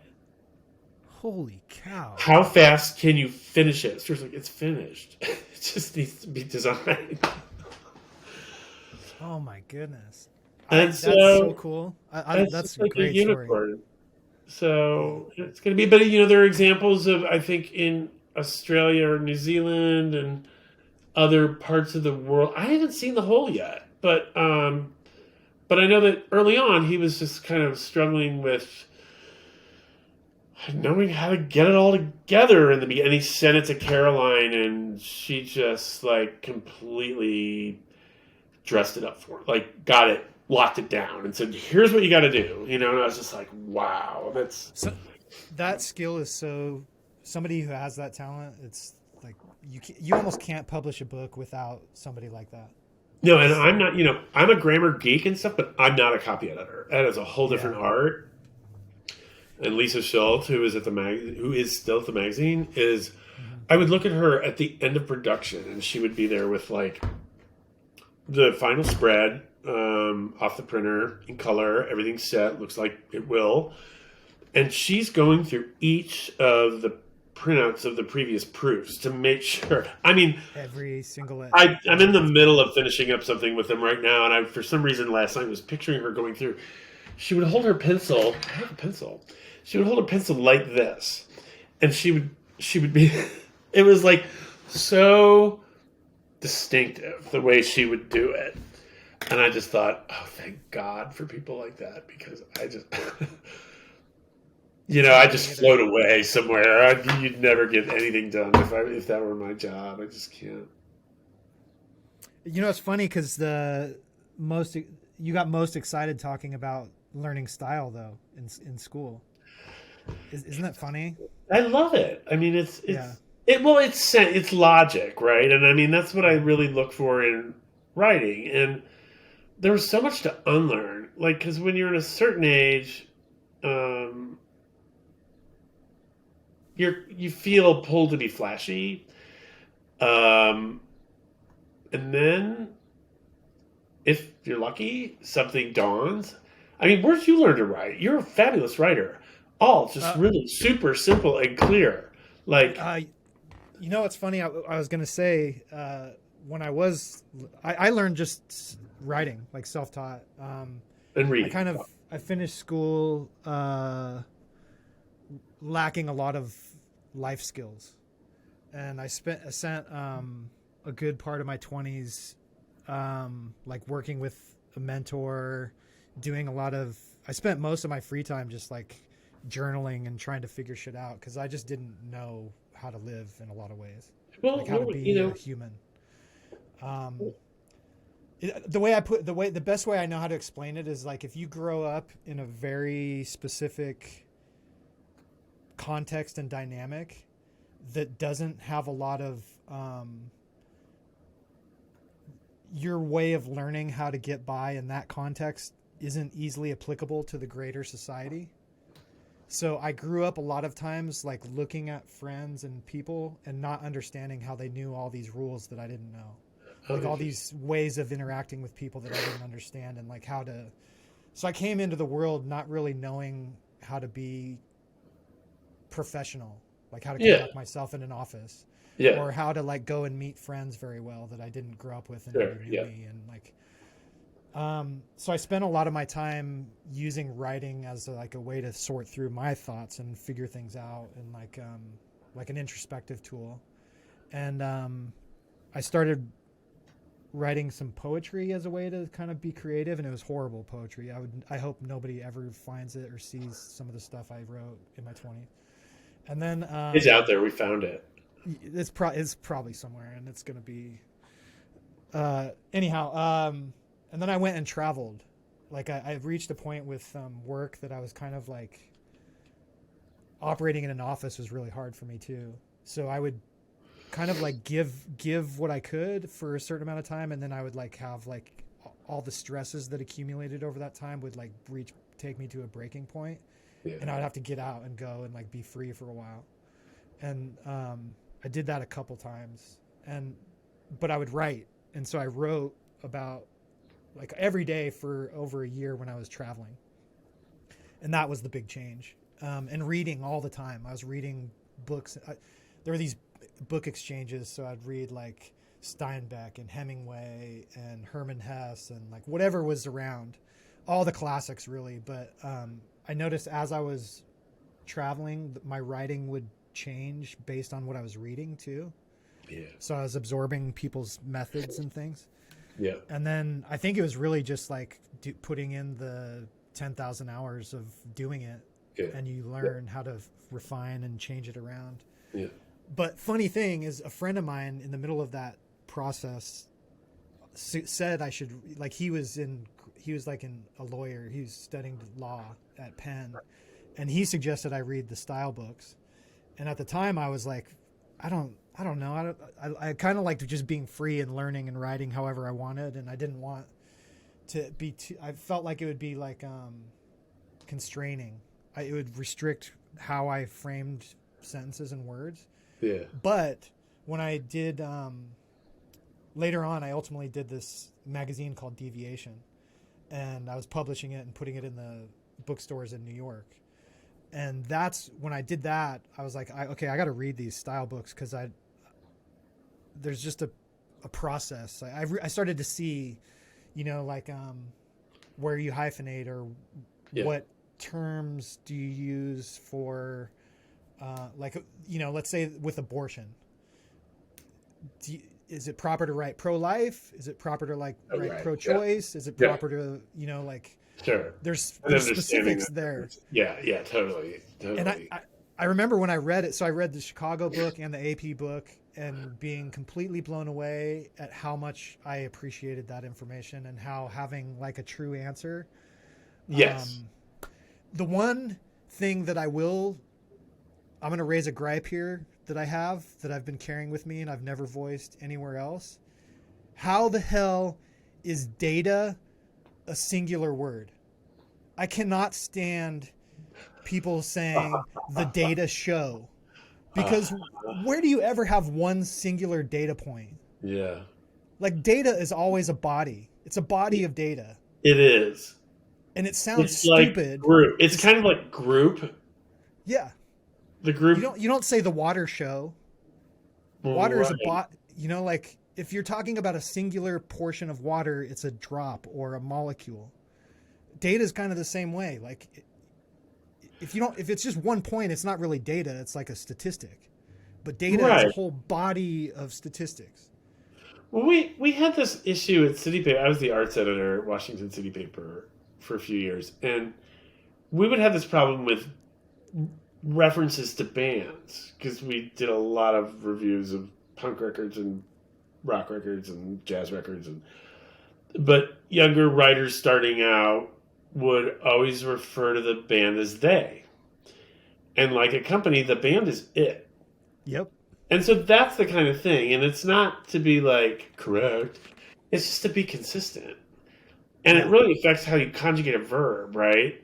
Mm-hmm. And that's the thing I think, like, you can use any number of terms for certain things, but the great lesson I learned when I worked for the New York Times and the OOs, an editor there, which was scary. But I always learned something because those editors. I did I think I probably had like 50 bylines there. I don't know. I haven't looked. It's been a long time.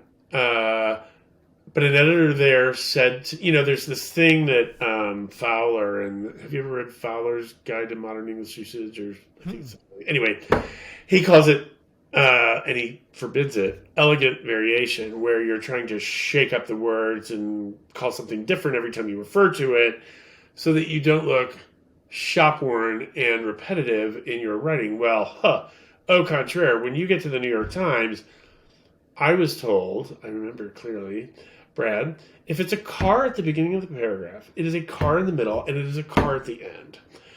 The reader doesn't have time to process an entire new word for the object you're mentioning. It's not an auto, it's not a sedan, it's not a convertible, it's a car.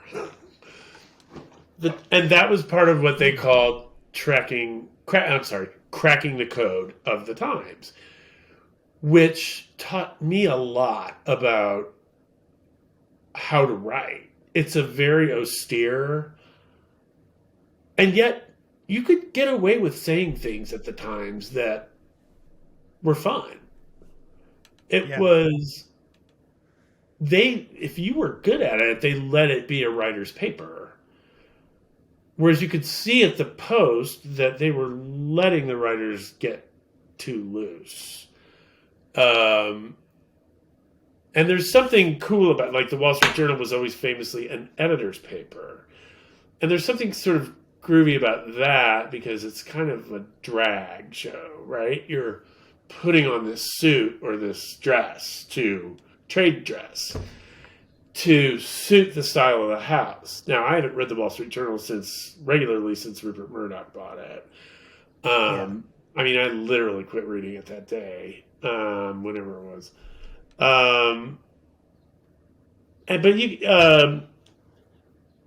But yeah, so it is you were doing your drills. You were doing, like, my brother would be downstairs with his trumpet, like,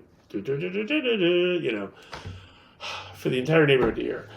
And my other brother, the one who's doing the book, when he was at Yale, he was in graphic design, but he was a TA for the drawing professor because he was such a good draftsman. And I don't know how that happened, but and I've got wonderful drawings by my brother Stuart. And I said, I'd never asked again because he gave me the answer, but I was like, why aren't you drawing? And he was like, Brad, to draw well, I've got to draw daily. And to write well, you've got to just keep going. And what's funny is you mentioned how catching authors you're reading can be. Mm-hmm. And like I was reading Virginia Woolf, when was it? Around earlier in the year. And there's like no style. There's like, what am I saying? I'm mixing up my things. With Virginia Woolf, actually, there's a style, but it's so deep that I've never read Stream of Consciousness like that before. Something about bars of gold floating on the surface of the sea or something like that. I was just like, if anybody else had written that, I would not be buying, but I'm buying this. And Mrs. Dalloway. And then I haven't read her work. Oh my God. Mrs. Dalloway, it took me forever to get around to, but God. But then there's a writer I love very much, Janet Flanner.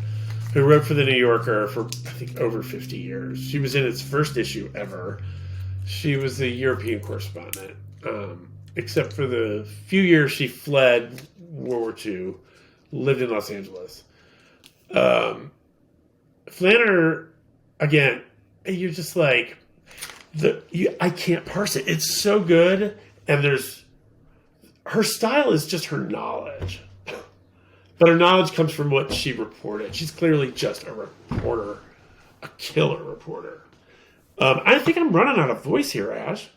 Oh yeah, of course. We've been going. I really am. It's like my throat is starting to get really dry and hoarse. Yeah. The one thing that I wanted to ask was how you ended up, because you ended up going through journalism school and working as a reporter, and how you ended up.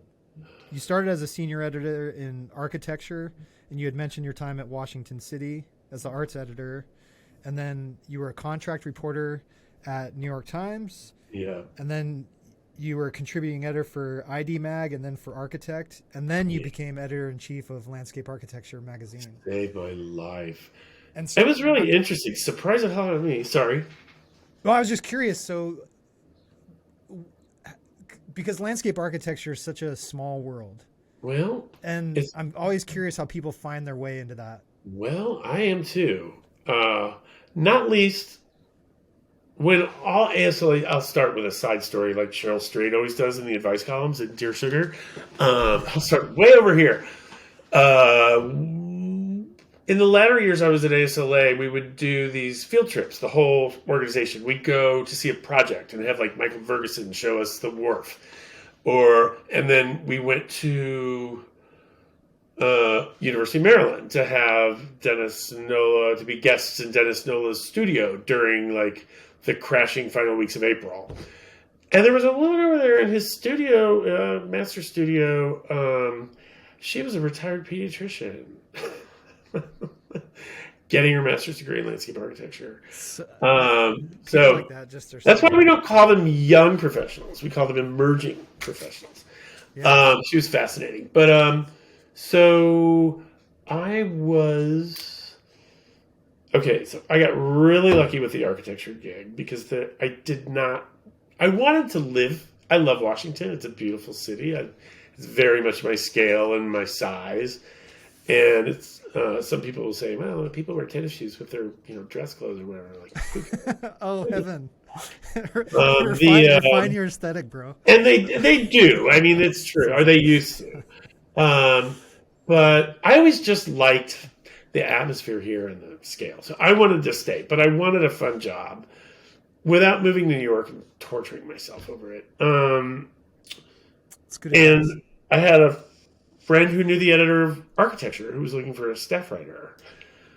And I worked at this really lousy little small business magazine way back when, where I learned more about the conservative movement than I shall ever forget, the hard way.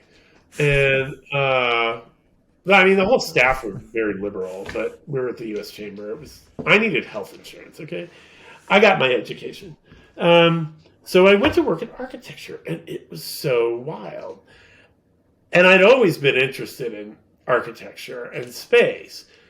And the editor, Deborah Deitch, was just really volatile, volcanic, but brilliant. Learned a lot from her.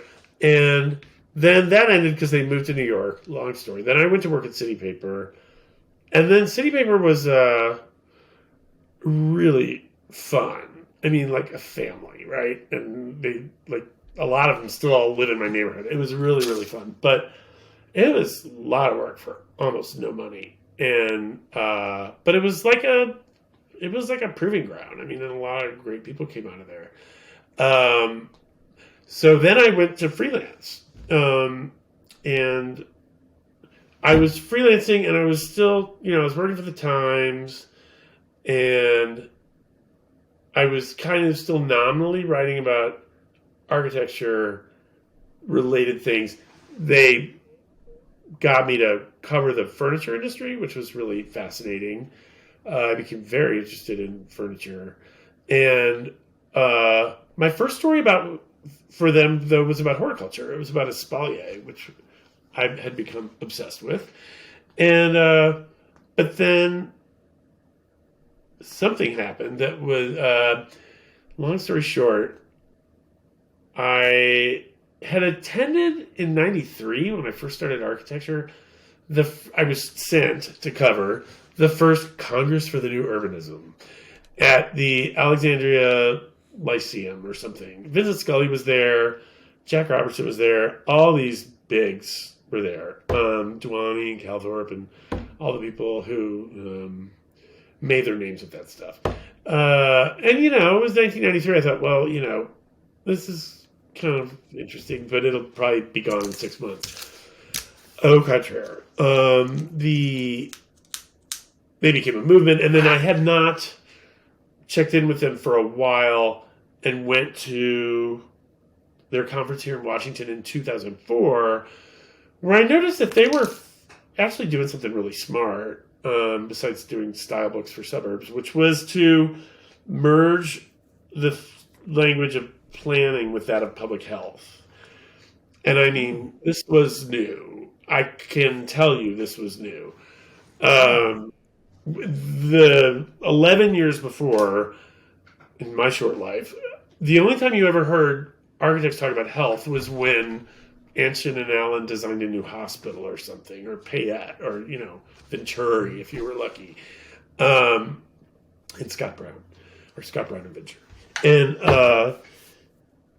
so, long story short, they were doing this guy. The keynote was this guy at the CDC, who was an epidemiologist, and he was talking about how certain urban forms lead to higher morbidities or more intense morbidities. I was like, wow. So I pitched a story, and the headline, writers back then never wrote the headlines at the Times. You didn't even see it till the paper came out. The headline was, "As suburbs grow, so do waistlines." And the story stayed like in the top 10 email list was pretty new at that time, but it stayed up there for like a week. And I'm just this little contract nobody. And I was like, whoa, that seemed to really hit a nerve. And then it got picked up by AOL, and then it went everywhere. I mean, it was like, whoa. And I was, you know, out reporting this woman who lives out by Dulles. She just had a triple birth, and she was trying to lose 75 pounds, walking in circles around her cul-de-sac with a 3-baby carriage. I mean, like, we're talking. And then it was 7 miles down the pike to the grocery store. And I was just like, oh. And then that led to a couple of other stories about, like, overscheduled children and families in school districts with elementary school zones that are so large that Jimmy's little friend, Billy, may live 8 miles away. And you're just like, how are they? And then the moms, because it's usually moms, got to drive them all over the place. And then to soccer and, you know, Japanese and everything else. And I thought, you know, really, I don't know, it wasn't anything anybody said, but I was like, I think Americans are just so miserable because of the land use. I mean, if you think about it in that way, like living in a space like that, it's the worst way you could possibly design a city. Nothing you need is nearby. I mean, nothing. Yeah. You know, it's not like the little Italian hill town where, you know, you're growing grapes and olives out back and you got plenty of wine in the whatever. And, you know, yeah. So then that just really got me interested in, and I had already been working at a nursery. I mean, I went there to learn the trade. Journalism was collapsing around 2000 when I was City Paper. It was the beginning of the end for City Paper as we knew it, as Craig Newmark came along and gutted all the papers with the free Craigslist. Yeah. I mean, we owned the classifieds market in DC. Yeah. We had sex workers in our lobby every Wednesday racing to get their ads in for the next week's paper. We took everybody. And it was quite something on Wednesday evening. But but journalism was creating, a lot of my friends were already taking buyouts from the newspapers they worked for. And I thought, well, I don't know how this is going to end, but it just seemed to be going one way, and that was shrinking. And so I thought, well, maybe I'll go into horticulture But then before, I looked at like design program, kind of an ag program. I don't know what I want. So then I thought I went out to buy a tree, and there was a sign at the nursery that said, job fair, and it was sitting off. Somebody put it on a table. They'd had the job fair, and then I said, "You have jobs?" They're like, "You want a job?" I'm like, "Sure." And that begat my seasonal 4/6 year week Friday and Saturday job in the nursery. It was 2002, 3, 4, and then 7 and 8. From March to November, from almost dawn to after dark, and that's where I learned everything. That's so I learned about plants and that's all I really wanted to do there. I didn't want to run a nursery. I didn't want to own the plant. And it was just a really fun place. About 80, 90 people out in Bethesda, Maryland. And so then the recession came. I was working at the nursery, and my husband was working at Fannie Mae when they were taken over by the government. And half the people who live up that way are Fannie Mae execs. So there was zero traffic into the nursery after Labor Day in 2008. And no, there was no work. I mean, I had no work in the end of '08 and for much of '09. But I'd been working with my buddy Ned Kramer, who was the founding editor of Architect. And then he set me up to start and launch this newswire thing I did. It was like the beginning of the e-news period. And that was really fun, and it saved my ass. And then one day he calls in. Oh, no, it was my editor at the Times, Mike Cannell, called me late in the summer and said, "Hey, Charles Birnbaum, who I'd heard of but didn't really know," he said, "Charles Birnbaum told me that landscape architecture needs an editor." And, my dog had just died, and I hadn't made any money all year. I just thought, you know what? I have thrown enough resumes down the toilet for 1 year. I'm sure someone very good will get that job. And so I just was like, fuck it. And then a few months later, Ned Kramer called me and said, "I just talked to Ann Looper, the publisher of Landscape Architecture, and they are looking for an editor, and I'm having lunch with her next Wednesday and telling her she has to hire you." And it wasn't quite that simple, but I went. It was actually not at all that simple. It was like Project Runway getting that job. I bet. I mean, they put me through the Star Chamber. I have this group of 10 around a table. And Ann, as the publisher, was fabulous. Nancy was a great boss, and I just applied for the job as if I would never get it, because if I couldn't get the job I wanted, I didn't want it. And they were saying, well, we just thought, for our 100th anniversary of the magazine this year, we would do a little refresh to the look. And I was like, no. You want to tear the whole thing down and start over, because almost everyone has quit reading it. At least that's what I'm hearing. You were able to say that? I said that. I mean, and I was like, it's also very ugly. And it was too. But you can't really tell what the date is. And so, I mean, it was just all over the place. It had been so just twisted. And then they said, okay. So then I was like the dog who caught the car. And the first 3-4 years, I was just bleeding, just sweating blood. Oh, I bet, yeah. And it took about 4 or 5 years to really feel like I could turn my back on people and let them do things their way while being benevolent, because I didn't want to be a jerk. Because I had a jerk boss, and who won't be named. And then I had the most lovely boss in the world at City Paper, who was David Carr, who's now dead. I mean, he was just a giant among people, and could be a thug when he needed to be, and just a total humanist most of the time.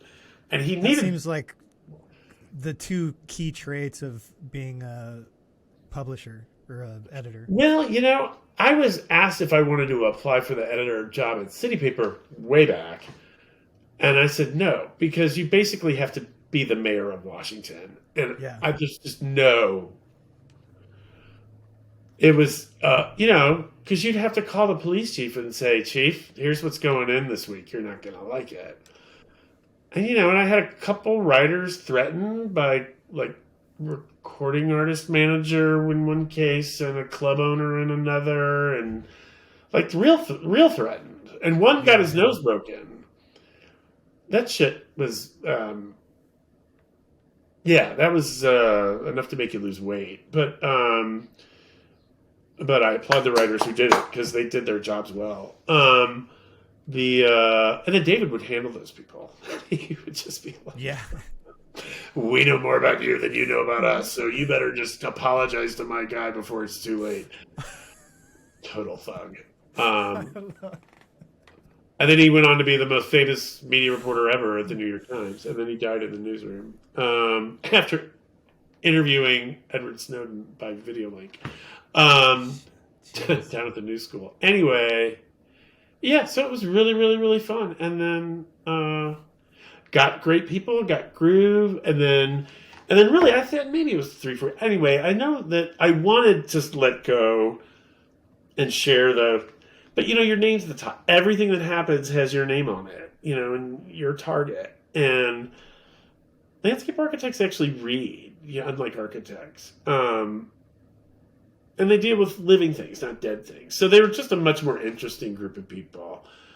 And the stakes in landscape were much larger than they are in architecture, but the aggrandizement was a lot lower. Mm-hmm. Yeah. Architects cut this really heroic, the stereotype, right? And the most conspicuous ones cut this really heroic, steely profile over shit that's really not that important. Mm-hmm. And they really wouldn't know the landscape if they walked out into it. But landscape people, they read closely and they're picky. And you just got to take all that with a grain of salt. So, but really, I thought a lot would transfer from my knowledge of publishing architecture to publishing landscape architecture, and almost nothing did. Seriously? Yes, because whole different language, whole different mood, whole different approach to publishing. Because in architecture, it's basically a style war, right? So. Everybody thinks they're going to be the Louis Kahn in the next generation's textbooks, right? Yeah. So I was working. Sorry to cut in on that, but I was working on a project in Doha, and I lived there for 2.5 years, and it was these architects coming from London. Oh. And some of those guys were signing their sketch paper. They would do vignettes, and then they would sign their name at the bottom because they were saving all their work for posterity. Very nice. Just Very to nice. put that in context. Here you go. You're welcome. Yeah. So in architecture, in architecture, once your building's a year old, nobody cares about it anymore. It's old, and nobody wants to publish it because it's not getting any better. God knows, right? It's getting worse. And opening day is like the hot zone. And if it's a good building and you're a noted architect, everybody wants to get it, and they want an exclusive. So you're constantly fighting House Beautiful and what's that? Elle Decor and Art Digest, but they win because they go to clients. We went to other architects. So who's going to win that? Tedious, tiresome. In landscape, really the first year's not always the best time to publish a landscape. Yeah, that's a really good point. It's 5 to 7 to 10 years later. There was a Chris LaGuardia project that won an AIA or ASLA residential award 17 years after he did it. Wow. Out of the Hamptons. Moved the house back and did the landscape. I worked out there actually. Oh, it was the Jaffe House. I think it was a Norman Jaffe House. But they kind of totally reformed the landscape as the sea crept closer. And so that was the beauty of it. And I never wanted to be. I was never that scoop driven. Um, being a kind of magazine person, I guess. But I didn't care if somebody did it first. We would do it better. Yeah.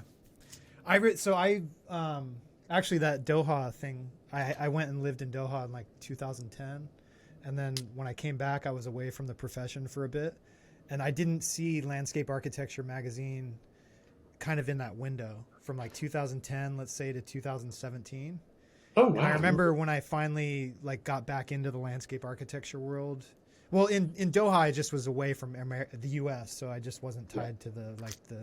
But then after that, I went away from landscape architecture for some years, and then when I came back and I saw the magazine, I was like, "Whoa, this is way better." I remember, because I had seen it like 2008, 9, like in the office they brought it. I don't think I was even ASLA back then, but I would look at it. I was curious, and I was always like, I would skim it, but it looked horrible. The writing wasn't great. It was just like, it was more of like a, I don't know, like a trade magazine or something, as opposed to like a design magazine. And I remember reading it again and looking at it again and just being like very impacted by how much it had changed for the better. And the writing too. The writing there's really good writers contributing to LAM. Well, I was going to say, on behalf of all the many people I can't even begin to name, thank you. Mm-hmm. Um, it's funny, being a boss is really the state of ultimate dependency. You are always waiting for someone to pick up the ball and run. Mm-hmm. And whereas I can pick up a ball, but only one at a time. And I regarded the people who worked for me, they were like my bosses. I mean, they would keep me running all day. Like it was almost like I don't know. It was almost like, I mean, my time was available in 10-minute increments, and they'd come in and say, "Brad, do this now, do this now, do this now, do this."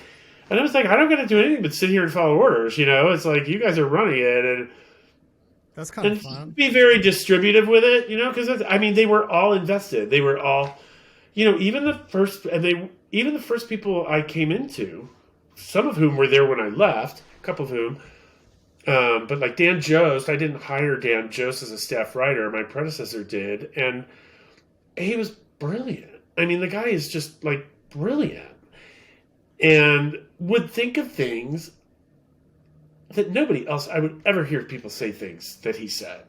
And they were just to him like so obvious. I mean, it was like it was bonkers. And he went up, I think he's like that. teaching, I don't know where he's trying, I think he's trying to find a teaching slot somewhere. But he went on, I think he got his PhD by now. But he would take a while to get a story finished, but he never ever made a single error in a story. I never met anybody like this. But then, Jennifer came, and a number of other people, all fabulous, came. And then the team on the outside, because there were probably, I don't know, if you round up about 40, 45 people who were contributing, all told, if you look at an 18-month span or something, or a typical year. I mean, Sahar, Costin Hardy, she was working for Olin as a photographer. We just loved to use her when we could get her free time. Then she left Olin and went on her own. And now she's working for Esto, which is like so plum. Like, just to watch her get older with all of us and land like that is just amazing. And so like good. And yeah, and I could go on and on and on and on and on about all the crazy, wonderful people.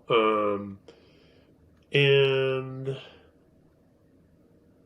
yeah, that's what it took. And you really have no power if you act like you have power. You don't. You just want to be one of the gang, but you're the one who's the hub.